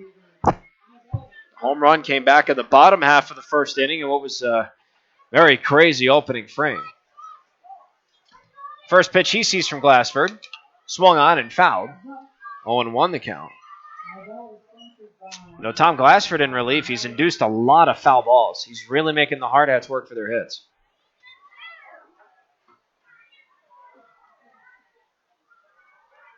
Here's the 0-1. Swung on, and that ball's hit high in the air to right. Underneath it is Kozel, and he will make the catch.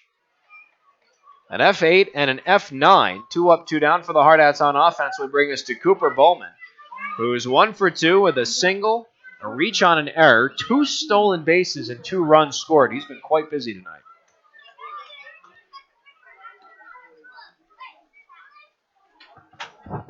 Glassford in relief.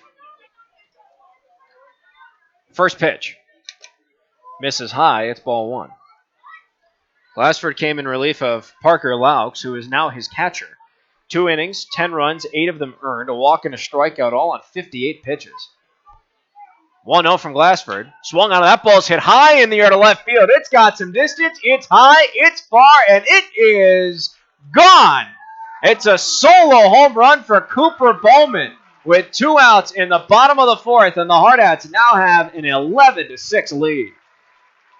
That was a towering fly ball to the scoreboard. And Cooper Bowman goes yard. And for the Hardhats shortstop, that is his 3rd dinger on the season.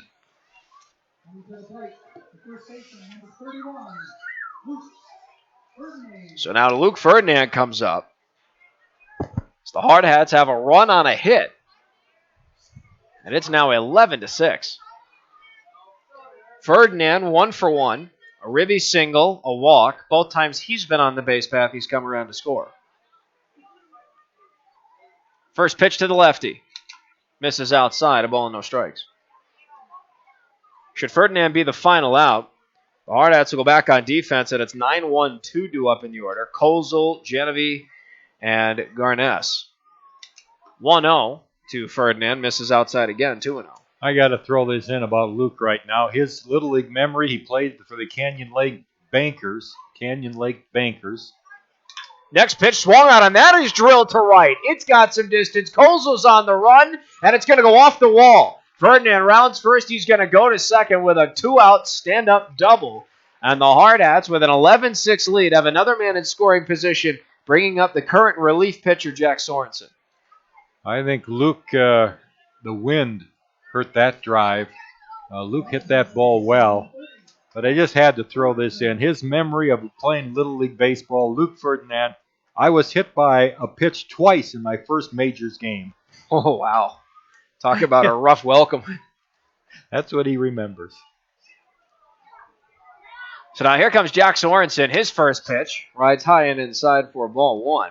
Jack Sorensen, 2 for 2 with a ribby single and a grand slam. 5 RBI in this game alone. Starts off with a 1-0 count. Next pitch is swung on and fouled. That goes into the meshing. And the count evens up at a ball and a strike. You know, you mentioned it earlier. Jack doesn't have too many hits on the season, but he's got quite the amount of ribbies. 10, I think it is now. It's incredible. Half of them in this game alone. Ball and a strike to count. Luke Ferdinand on second with that 2-out double. 1-1 to Sorensen. Swung on and fouled, and now he's behind the ball and 2 strikes.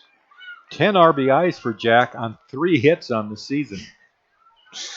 Wow. Well, he makes it count. Got to give him credit there.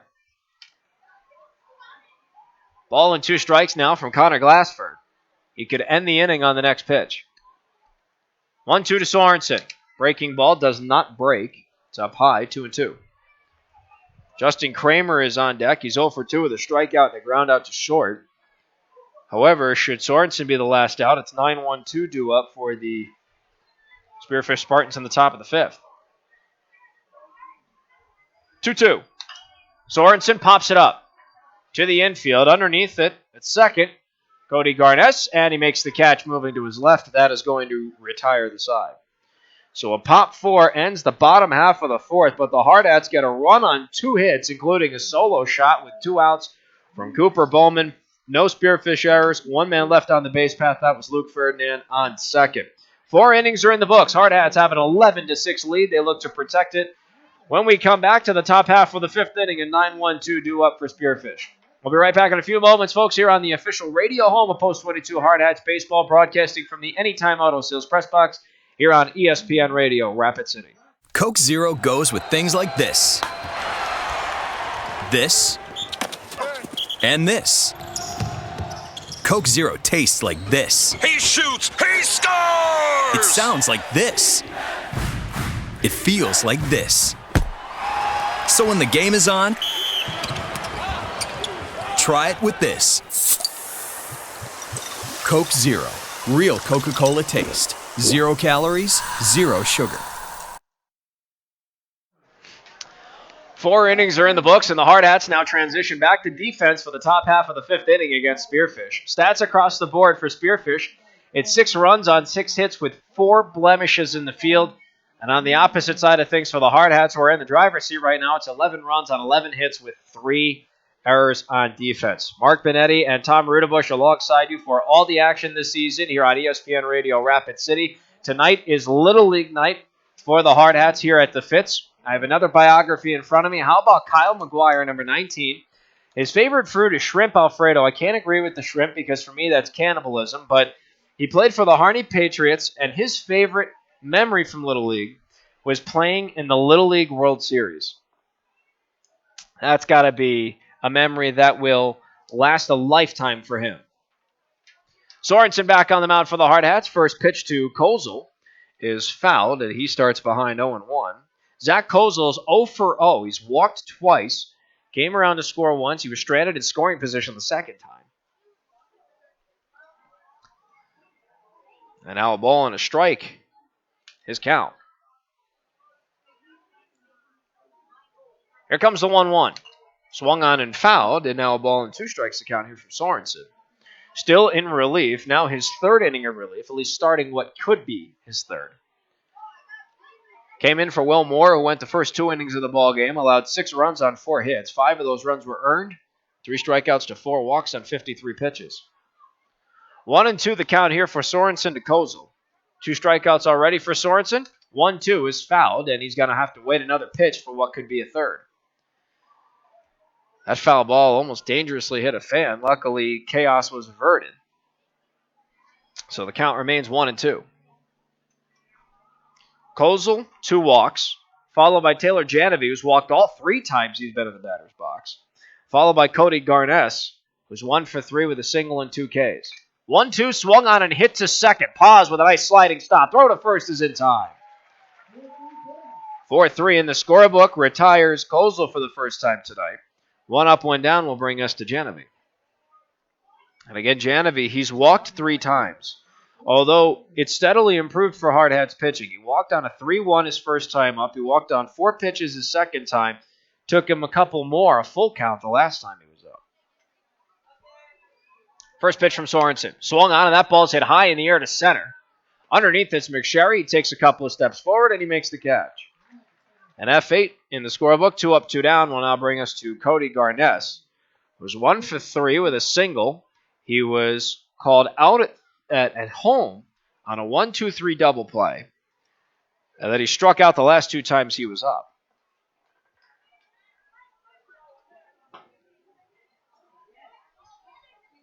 First pitch from Sorensen. Fastball called strike. Right at his belt. 0-1 the count here to Garness. Should Garness safely get on the base path, Jackson Rosencrantz is on deck. 1 for 3 with a ribby double and 2 runs scored. 0-1's a breaking pitch. It was a little too high and inside. 1-1 now the count.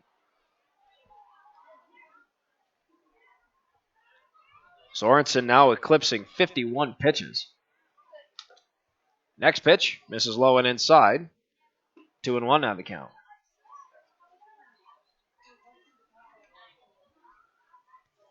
Two balls and a strike from Sorensen to Garness. And he deals. Swung on and fouled first base side. Count evens up at 2-2. Should Garness be the final out, it's Kramer, McSherry, and Paz due up. I have Riley McSherry's bio in front of me. We'll save that for his at-bat. 2-2 now the count. Sorensen looking for his third strikeout and the conclusion of the top half of the fifth. 2-2. Missed outside. Count goes full. So now 3 balls, 2 strikes to count. It's Cody Garness. Backwards K is first strikeout. Strikeout swinging was the first one for Sorensen. Next pitch is low for ball 4. So Sorensen walks him. 2 outs now. And that's going to bring us to Jackson Rosencrantz, the center fielder. Tom's been lauding the ability of Jackson Rosencrantz all night, and I have to jump on that bandwagon. A very spectacular athlete. An RBI double in the top half of the first, came around to score, reached on an error. His error knocked in a run, not that it counted. Knocked in 2 runs. He came around to score that time. Lined out to first the next time. This time, he'll chop it to short, and Cooper Bowman will toss to Walker Paz for the 6-4 fielder's choice at second. So that ends the top half of the 5th inning for the Hardhats on defense. No runs, hits, or errors, but there was 1 man left on the base path. That was the walk with 2 outs to Cody Garness. Officially, half the game is in the books. 4.5 innings, and the Hardhats still have an 11-6 lead. They are back to the sticks with Justin Kramer, Riley McSherry, and Walker Paz due up in just a few moments. We'll be right back here on the official radio home of Post 22 Hardhats Baseball here on ESPN Radio, Rapid City, 1340 AM, 105.7 FM, broadcast live from the Anytime Auto Sales Press Box here at the Fitz. With more than 300 pediatric experts in 35 specialty areas, Sanford Children's offers the care that matters to your family. At the Castle of Care, we are committed to bringing in the latest and most advanced technology and services to care for your children. And having the largest team of specialists in the region means your child can receive expert, individualized care close to home. At Sanford Children's, we promise to put your family first. To learn more, visit childrens.sanfordhealth.org.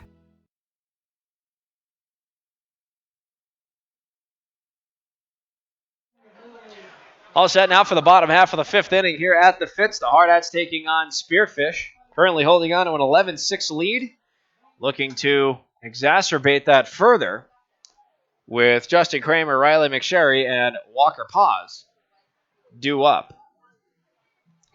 Connor Glassford's still on the mound here for Spearfish. He came in relief of Parker Laux, who is now his catcher. Justin Kramer's now up to third baseman. He's 0 for 2. He has a K in the scorebook. He also has a 6-3 ground out in the scorebook as well. Full windup for Glassford. First pitch to Kramer. That's a called strike on an off-speed pitch, and he starts behind 0-1. Riley McSherry is on deck. We'll give you his Little League memories in a few moments. Member of the Harney Bankers back in the day. 0-1 to Kramer. Fastball up high. Count evens up 1-1.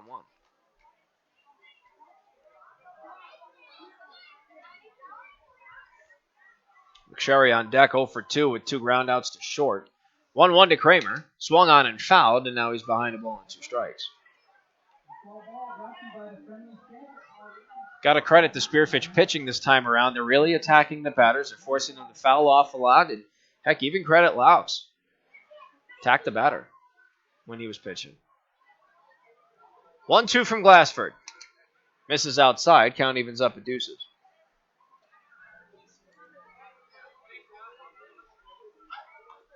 Kramer, McSherry, and Paz due up. Kramer currently up in a 2-2 battle. And the pitch. Missed low. And the count goes full, 3-2. Justin Kramer trying to get things started off here in the bottom half of the 5th inning. The Hardhats with an 11-6 lead over Spearfish. Little League night in the ball field. Payoff pitch. Outside, ball 4. So Justin Kramer's on the base path for the first time tonight with a walk.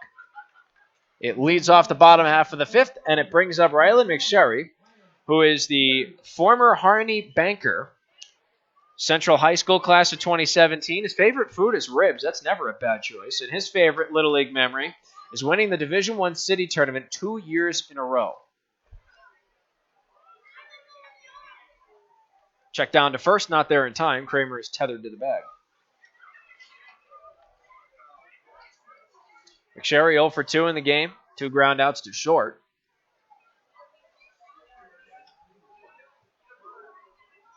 First pitch swung on, and that's hit high in the air to left center. Charging in is Janovi from left, and he's going to make a semi-awkward catch for the first out of the bottom half of the fifth. So 1 down, still with Kramer on first, brings us back to the top of the order to Walker Paz, who is 1 for 3. Don't let 1 for 3 fool you. He's been on the base path every time. He had a leadoff double to start off the bottom half of the first. Twice he has reached on an error. Only one of those times he came around to score. Glassford about to throw his 32nd pitch in relief. And what will be a full 3 innings for him at the conclusion of this frame. First pitch to Paz is fouled. Just over our press box and out of play. I was ready for that one just in case it dipped down. And Paz starts off 0-1. A lot of speed right now for the Hardhats. Paz standing in the batter's box. Kramer's on first. 0-1. Kramer goes. Pitches high and outside. Parker Laux throw to second, not in time. Off track, but a good catch by Gusso to ensure that ball didn't go in the outfield. So Justin Kramer gets a stolen base. He now stands triumphantly on second, and the count evens up at 1-1 for Walker Paz.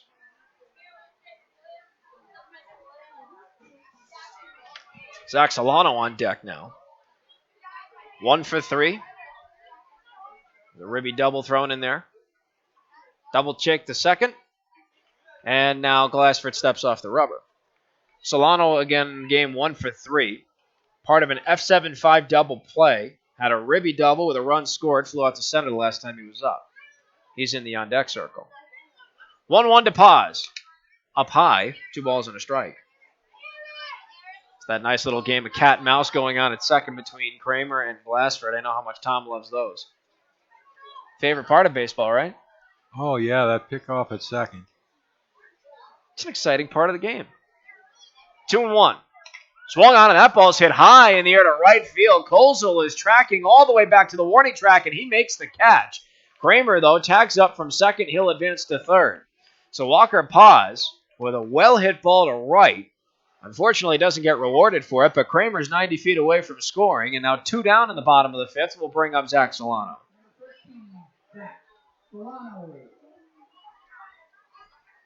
Zach Solano already has an RBI hit in this ball game. It'll be fairly simple if he gets one out of the infield, with Kramer being 90 feet to his left.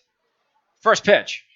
Swung on, and that ball's chopped to third, and it's off the glove of Donovan Balsley and out into left. Kramer will score on the play, and now the Hardhats have doubled Spearfish on the scoreboard. It is 12-6, and I believe, Tom, they're going to charge that as an E5 for the 5th Spearfish error of the ballgame.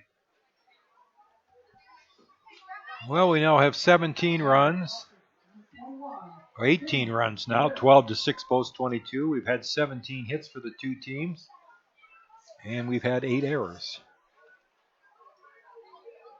Talk about a crazy box score at the end of all this nonsense.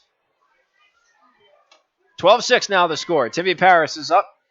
First pitch he sees is at his letters, and it's high for ball 1. Timmy Paris on the game, 2 for 3, was retired for the first time in the game. The last time he was up with a fly out to center. Prior to that, 2 doubles, 2 runs scored, an RBI hit as well. He has Solano standing on first with 2 outs here, bottom of the 5th, and the Hardhats have a 12-6 lead. 1-0, swung on, and it's weakly hit to second. Making the stop on the player, failing to, is Cody Garness. It skips off of his leg. And Paris is safe on an E4. And I have to be honest with you, Tom, that looked like a very nonchalant play at second. Garness didn't really give a full charge, and I think that's why it skipped. Well, and the ball was really spinning. Paris hit it right off the end of the bat, and that's one of those balls you've got to get to quickly. And Garness just couldn't get the job done there, fielding that ball. 6 Spearfish errors. Boy, their pitchers have to be really kind of upset internally. First pitch to Eric Petrie is a swing and a miss. He has men on the corners and 2 outs now. He's 0 for 1. Eric Petrie likes Alfredo noodles. You can never go wrong with that. He's a senior at Central High School. Played for the Harney Censors as well. Next pitch swung on and missed.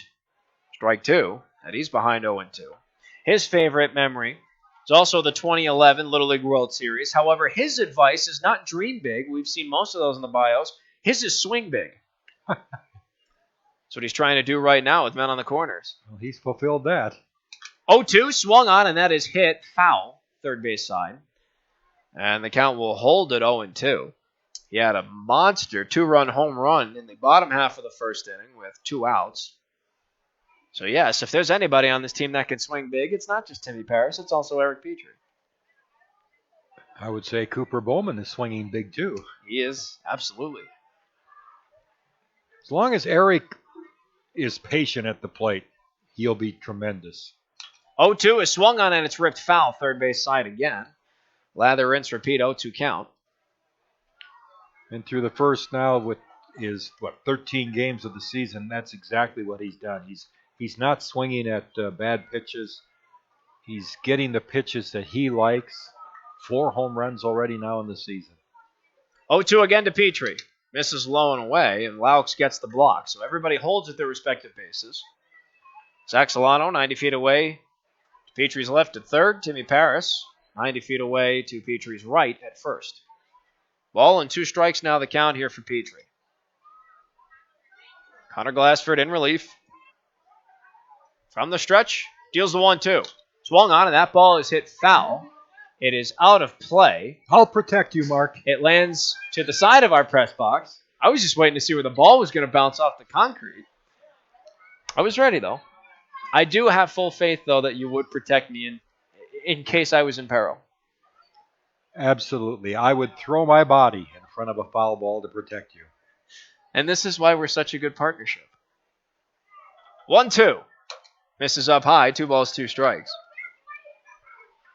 You know, the saying is I take a bullet for you. Well, in our case, it's I take a screaming foul ball for you. 2 balls, 2 strikes now the count. Glassford from the stretch deals. Missed outside, and the count goes full. 3 balls, 2 strikes now the count here to Eric Petrie. If he gets on the base path with a walk, it'll be bases loaded for Bowman, who's on deck. Men on the corners for Petrie. Paris on first, Solano on third. 2 outs, bottom of the 5th. Payoff pitch, swung on, and it's chopped foul. And Zach Solano had to get out of the way of that one. Count holds full. If that ball was hit any more down the line, that could have been borderline disastrous for Zach. He'd have to hit the deck. So payoff pitch number 2 coming up to Petrie from Connor Glassford. 3-2. Missed it. Ball 4, low and away. So Petrie draws a 2-out walk here in the bottom of the 5th. That is going to load up the bases. As Bowman advances to second, Solano stays put at third. That's going to bring up Cooper Bowman, who had a solo home run the last time he was up. He's 2 for 3 with a single, reached on an E1, had the home run. He has come around to score 3 times. And now he has a golden opportunity to really blow this game open. 12-6 is the Hardhats lead, if it hasn't already been blown open. First pitch to Bowman. Swung on, and that ball's popped up. Underneath it, from the mound, is Glassford in foul territory. He makes the catch, and that is going to end it. So unfortunately, a pop 1, as anticlimactic an ending as that is, ends the bottom half of the 5th. For the Hardhats, they score a run on no hits, but 2 more Spearfish errors charged, and the bases were left loaded. At the end of 5 full innings of play, the Hardhats have extended their lead at least. 12-6 is now their count. They look to defend that as they transition to the top half of the 6th inning with 4, 5, and 6 due up in the Spearfish order. We'll be right back, folks. You're on the official radio home of Post 22 Hardhats Baseball here on ESPN Radio, Rapid City. Why do so many business people trust us? Well, we're pretty nice folks, of course, and we really know our stuff. Black Hills Insurance, a tradition of service since 1949.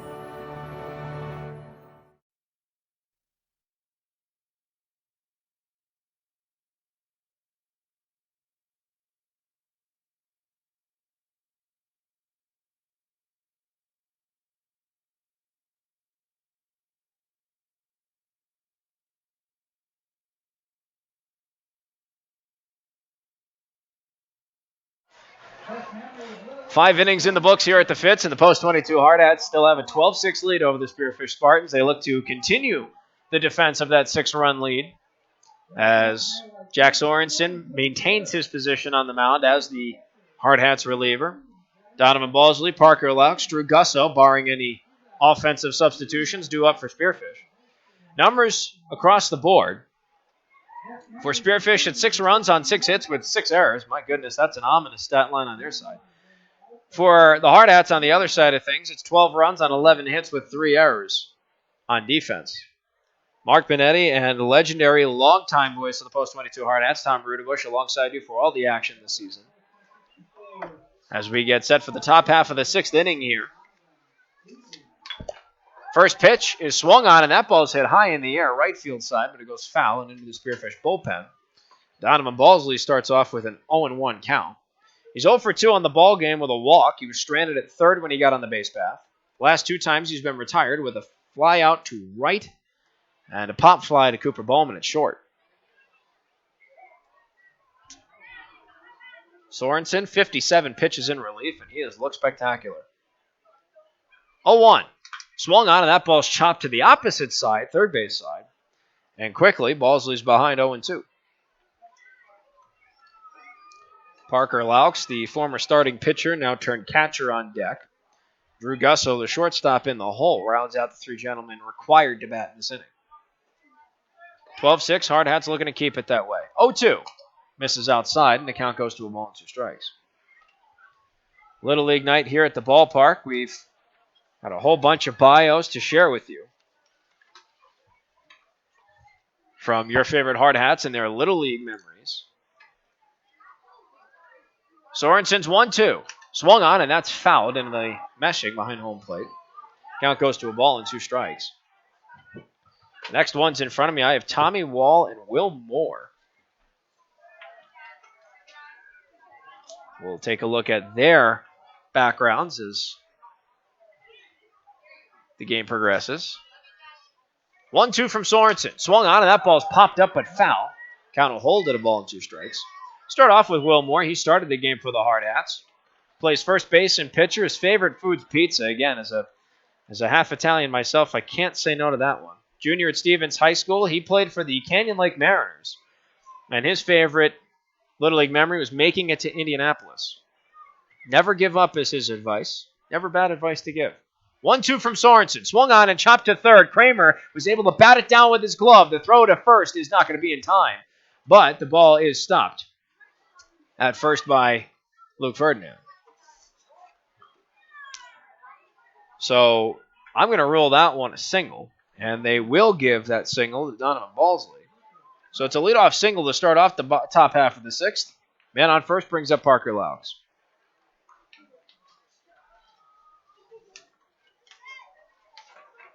Laux on the game.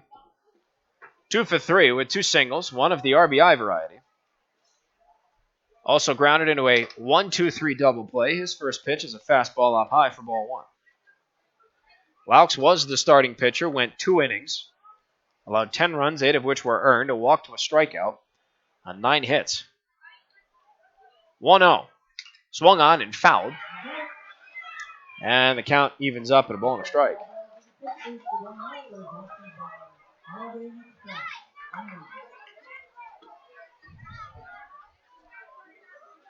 Man on first for Spearfish is Donovan Balsley.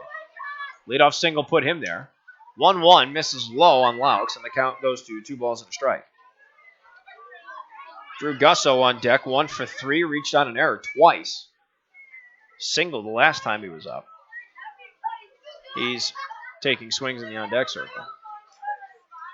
Check down to first, not there in time. So Balsley still safe at first. Nobody out here at the top of the 6th. Hardhats looking to keep this a 12-6 game in their favor. 1-2. Breaking ball doesn't break down. And the count goes to 2-2.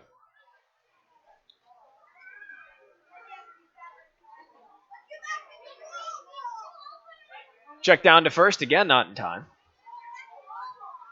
Sorensen trying to keep Balsley as tight to first base as possible. think if I took a successful peek over down the third baseline, there's action in the Hardhats bullpen. 2-2 is swung on and missed for strike 3 to Parker Laux. So that's the third strikeout in relief for Jack Sorensen. It's also the first out of the top half of the 6th inning. Still a man on first brings up Gusso.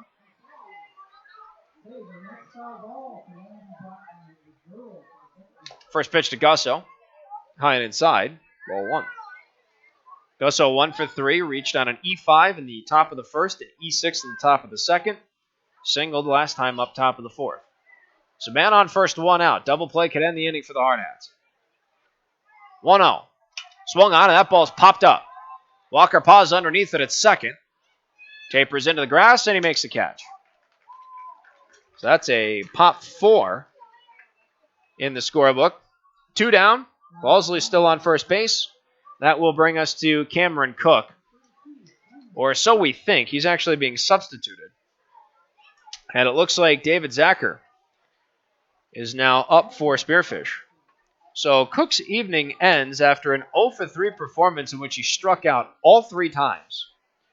So I believe there will be a defensive substitution over at first. So Zacher, the pitch hitter, looks at a first pitch called strike, and he's behind 0-1.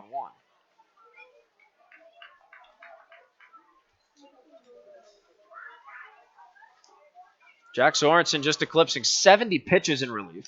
0-1 is fouled. Zacher's now behind 0-2. This is quite the relief appearance here for Jack Sorensen. He's been in since the top half of the 3rd inning. Yes, he's done well. I mean, this game has been so erratic, I guess is the word to use. Both teams defensively. 0-2 swung on and it's hit to second. Walker Paz will get the easy scoop. Throw to first is in time. And that is going to end the top half of the 6th inning. So for the Hardhats on defense, it's no runs on a hit with no errors and a man left on the base path. And at the end of 5.5, their 12-6 lead is still intact. They'll go to the bottom half of the 6th inning, transition to the offensive side of the game. 6, 7, and 8 2 up. Luke Ferdinand, Jack Sorensen, and Justin Kramer, barring any offensive substitutions. We'll be right back with the bottom of the 6th, broadcasting from the Anytime Auto Sales press box here at the Fitz. You're listening to Mark Benetti and Tom Rudabush and Post 22 Hardhats Baseball here on ESPN Radio, Rapid City.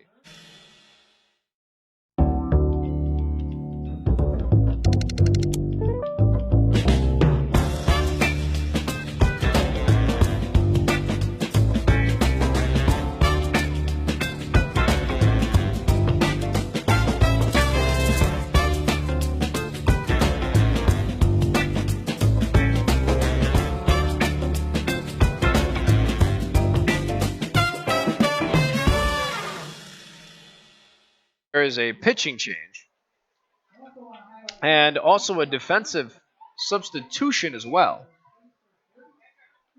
It seems that the relief appearance of Connor Glassford has come to an end after 3 innings of work in which he has given up just 2 hits and 2 runs,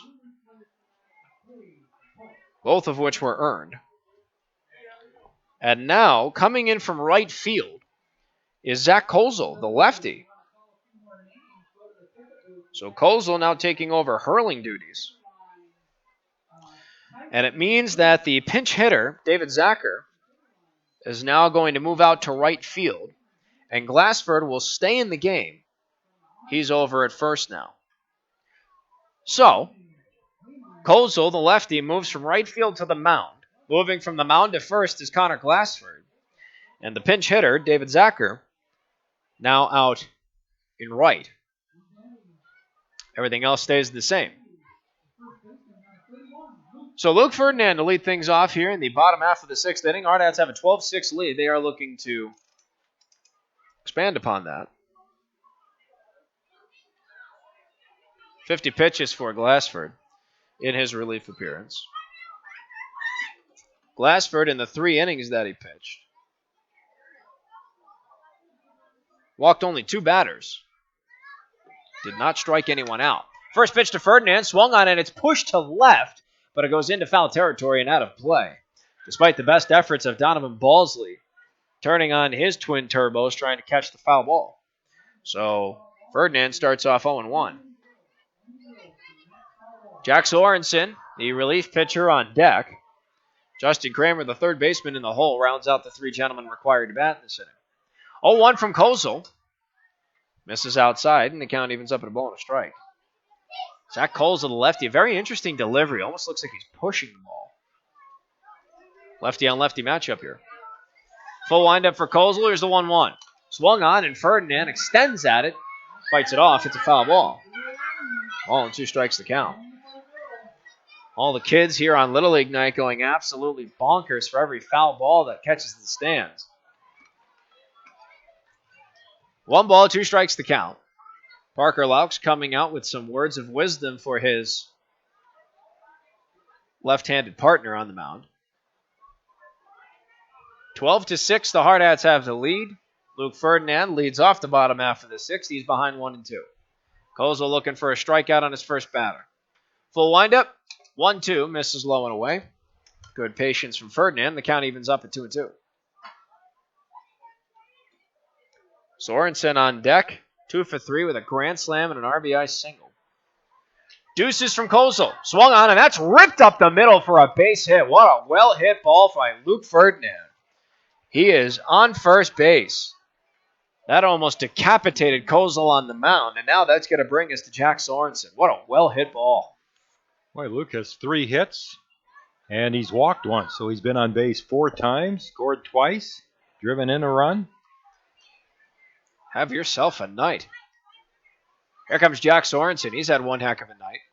First pitch, he rips it over the head of Balsley at third and into left for a base hit. Ferdinand's going to advance 90 feet. Sorensen, my goodness. He's now 3 for 4, a ribby single, another single, a grand slam, 5 runs batted in. Wow. Talk about the bottom of the order getting it done. That's going to bring up Justin Kramer. Back-to-back singles put men on first and second for Kramer. Kramer 0 for 2, but the last time he was up, he walked. Came around to score. First pitch. He shows bunt. It's fouled off the face mask of the umpire. And Kramer starts behind 0-1. Kramer's thinking, well, that's what you get for striking me out in the first inning. I've got payback. Bobby Bennett, who pitched for Post 22 back in the 80s and went to Dartmouth, I believe it was, and played college baseball, and then was signed to a pro contract and played in the Oakland A's organization for a couple of years. Wow. Dartmouth, boy, that's good for him. 0-1 to Kramer. Fastball caught the outside part of the plate for strike 2, and now Kramer's behind 0-2. I tell you, anybody with an Ivy League school next to their name, you have to give them the utmost respect. Those are not easy institutions to get into. 0-2. Missed outside, ball and 2 strikes to count. And they're not easy to get out of either. I had a cousin that went to Brown, and her brother, one of my other cousins, got his master's degree at Dartmouth himself.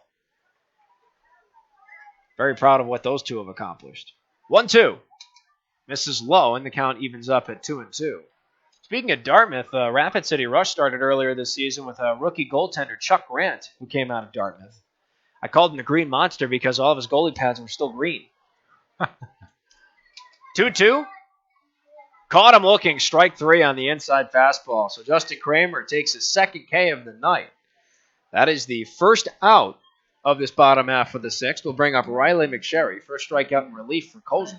Bobby Bennett gets the laugh last on that as he brings up Justin for fouling that bunt off his face mask. First pitch to McSherry. Misses low. Ball and no strikes to count. McSherry 0 for 3, looking for his first hit of the ball game. 2 groundouts to short and a fly out to left.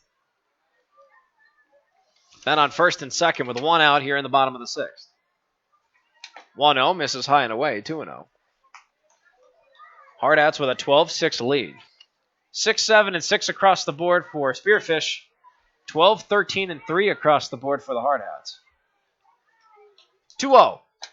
Outside, 3-0.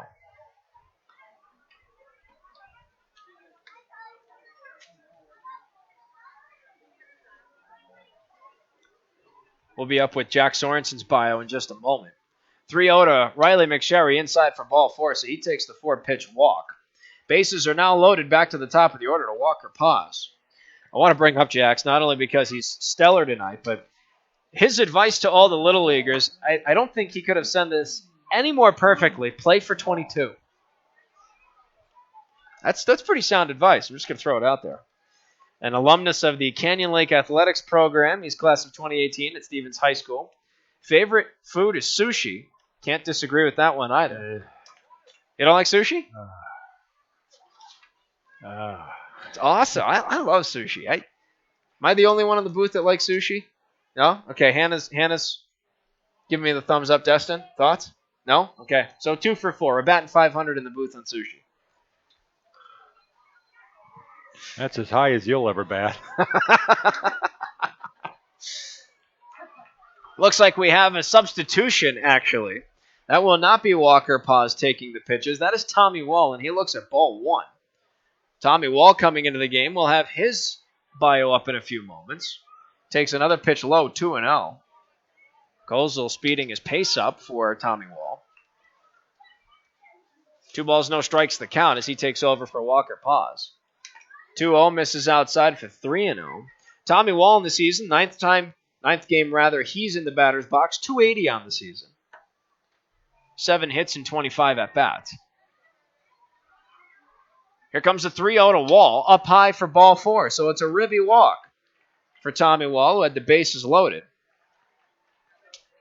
And that is now going to bring up Zach Solano. So Luke Ferdinand scores on the RBI walk. Sorensen moves to third. McSherry to second. Tommy Wall will take his spot at first. Solano comes up with the bases loaded. Still 1 out here in the bottom of the 6th. And it is now 13-6 the Hardhats with the lead.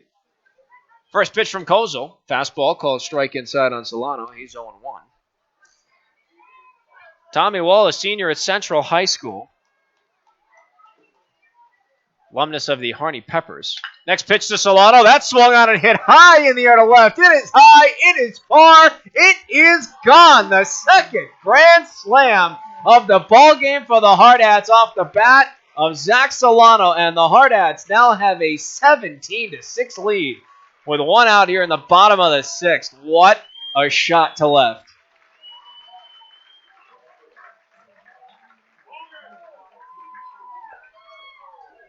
That was something else.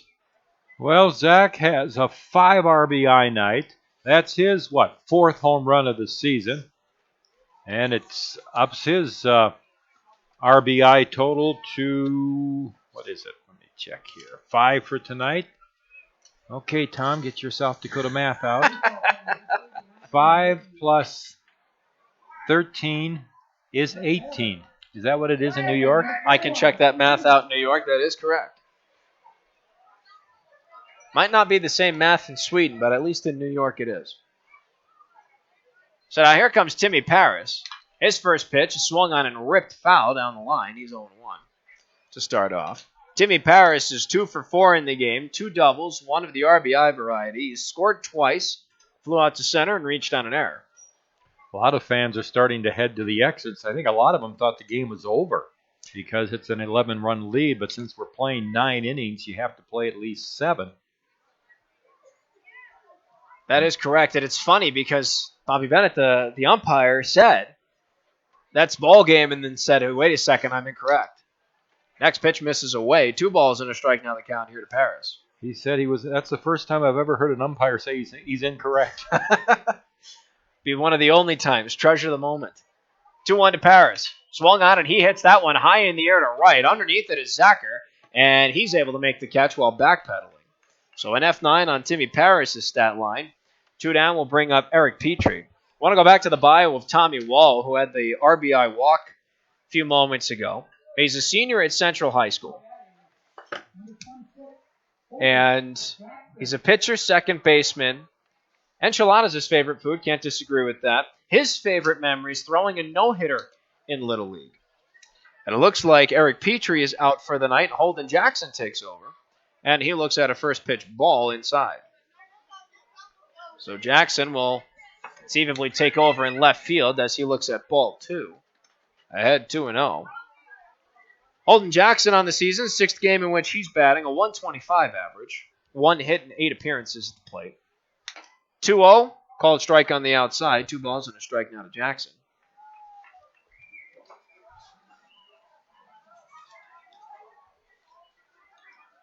Here comes the 2-1 from Kozel. Catches the outside again. 2 balls, 2 strikes. Kozel not too much pop on his fastballs there, but nonetheless, caught the outside both times. 2-2. Swung on, and that's fouled. It's in play, first base side. Glassford from first, can't make the catch. So Holden Jackson has another life. 2 balls and 2 strikes his count. Spearfish could have easily been out of the inning on that sequence, though. And for the sake of arguing, probably should have been. So 2 balls, 2 strikes, still the count here for Holden Jackson. Cooper Bowman on deck if we get that far. 2 outs, bottom of the 6th. The Hardhats now have a 17-6 lead. 2-2, swung on and missed, strike 3. So that's the second strikeout in relief for Zach Kozel, and that will end the bottom half of the 6th inning. Well, the Hardhats put up a 5-spot on the board on the power of 3 hits with no defensive errors charged to Spearfish and nobody left on the base path. 6 innings are in the books, and the Hardhats have a 17-6 lead. They can end the game in the next 3 outs, and Tom will be on the call for them in just a few moments. We'll be right back here on the official radio home of Post 22 Hardhats Baseball here on ESPN Radio, Rapid City. Great faces, great places. Wet paint? Yep. And around here, when great places need a little love, great faces band together. Each year, First Interstate Bank employees help local organizations put a fresh coat of paint on homes of those in need. A small gesture, perhaps, but one that puts smiles on faces and strengthens bonds in the places we serve. First Interstate Bank. It's you and I together.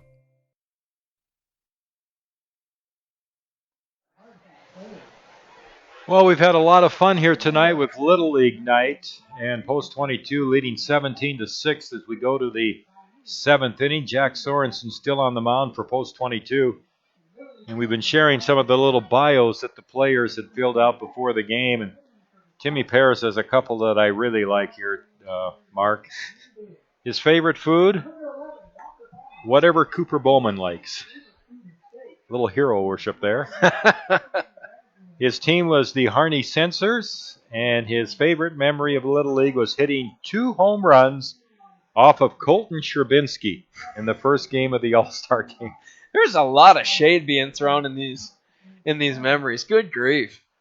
And then Cooper Bowman, you would like, Destin's got to listen to this, because this would be the food that Mark Benetti would like. Cooper likes peanut butter, honey, and banana sandwich. Interesting combination, but I can't disagree with it. Here we go to the top of the 7th now, and Connor Glassford up. And he swings and lines a hit to right. On the first pitch, Glassford singles to right, and that'll bring up Zach Kozel. Glassford now 2 for 4 on the ball game. 2 singles, 2 groundouts to second. He's been pushing to that right side of the ball field all game, and this time he punches it through for a base hit. It's 8 hits in the game now for Spearfish. So here's Zach Kozel up. And the pitch by Sorensen is down low for a ball. Well, if Spearfish scores a couple of runs, they can keep the game going. They trail 17-6 here. Sorensen out of the set delivers, and he misses down low, and the count goes to 2-0. Jack, by the way, just threw his 75th pitch of the ball game in relief. And like we said, Tom, he's been stellar in the previous 4 innings. He's hung up 4 straight zeros. And the pitch. Fastball at the knees for a strike, and it's 2-1. 2 runs in the first for Spearfish. They had a 2-0 lead. Then they took the lead again with 4 in the second. It's 6-4. But they haven't scored since the second inning. Well, Post 22 is Scored 17 runs. Look how shallow in center field. Pitch on the way. Strike at the knees, and it's 2-2.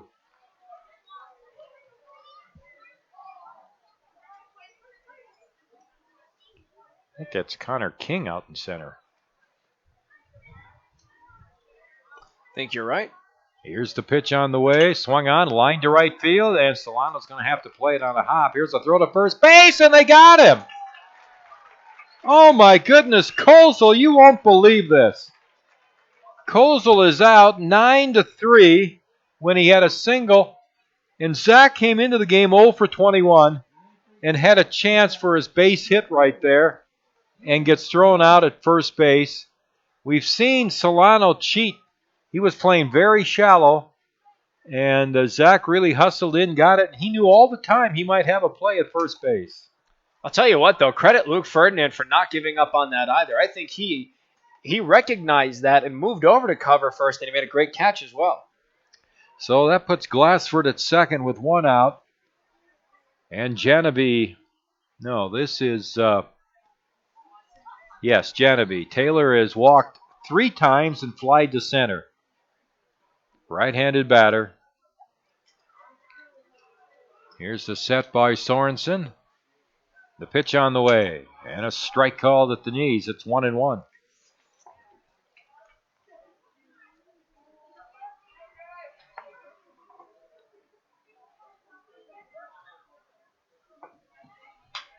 There's a slow roller to short. Bowman fields it on the edge of the grass, whips it to first to Ferdinand for the out. And Glassford moves to third. So 2 down, and Cody Garness coming up. Like we mentioned earlier, Tom, the game's on his bat. It's Spearfish down 11. If he doesn't punch in 2 runs here, the game's over.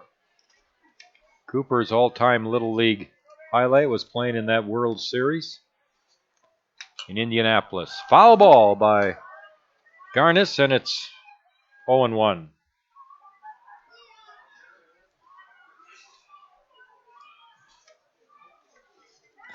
I like Timmy Paris's advice, too, to the Little Leaguers, Mark. Hard work always prevails. There's a strike, and it's now 0-2 to Garness. He has singled to center, knocked in a run, has struck out twice, and walked. 1 for 3. Oh, no balls, 2 strikes. The pitch on the way is low, and it's blocked there, and the count is 2 balls and a strike. Paris saving a run there, at least momentarily. 1 out away, post 22 from ending this game on the 10-run rule here in the 7th inning. They lead 17-6, but Spearfish has Glassford at third, 2 out. The pitch on the way is lined to center field for a base hit. In the score comes Glassford. That makes it 17-7. And Garness has his second run-scoring single of the game.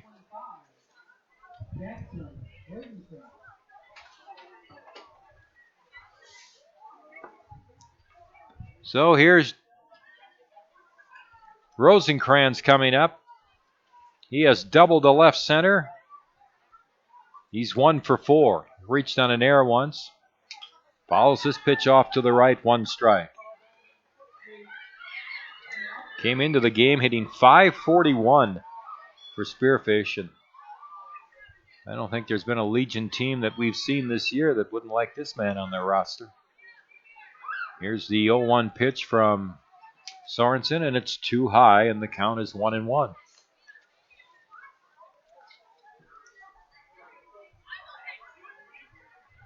One ball and 1 strike. Throw to first base. You know, it's 17-7, but I have to give Spearfish a lot of credit. They have competed tonight. They had played 2 games in Gillette last night, lost 2 close games in a doubleheader, come down here tonight, and the pitch is low, and they've battled. I mean, they have battled and battled and battled. 2 balls and a strike on Rosencrantz.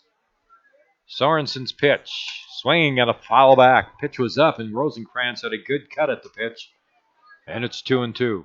To build off that point, Tom, especially for us calling here, it's so much fun to see the Hardhats win by big leads. Sometimes it gets boring, though, unless the other team competes.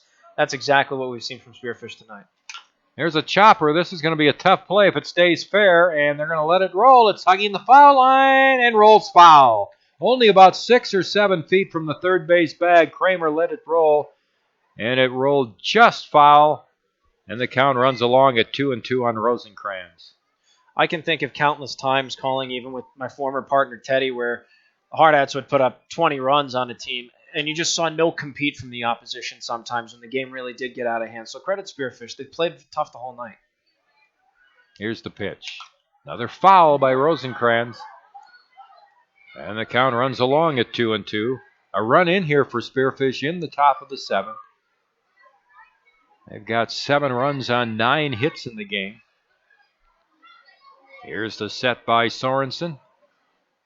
2-2 on Rosencrantz. It's on the way. A fly ball into right center field. Out goes second baseman Paz on the outfield grass. That's Wall. Tommy Wall out on the outfield grass to grab it. And that retires the side and ends the game. No, 1 run on 2 hits for Spearfish. They leave a man on. Post 22 wins by a score of 17-7 here tonight. For Post 22, their 11th win of the season against 2 losses, their 4th win in a row. And for Spearfish, they drop a game below 500 now in the season, 7 wins and 8 losses on the season. We'll return and wrap this one up from Fitzgerald Stadium on Little League night here from the Anytime Auto Sales Press Box and ESPN Radio Rapid City. Coke Zero goes with things like this. This. And this. Coke Zero tastes like this. He shoots! He scores! It sounds like this. It feels like this. So when the game is on, try it with this. Coke Zero. Real Coca-Cola taste. 0 calories, 0 sugar.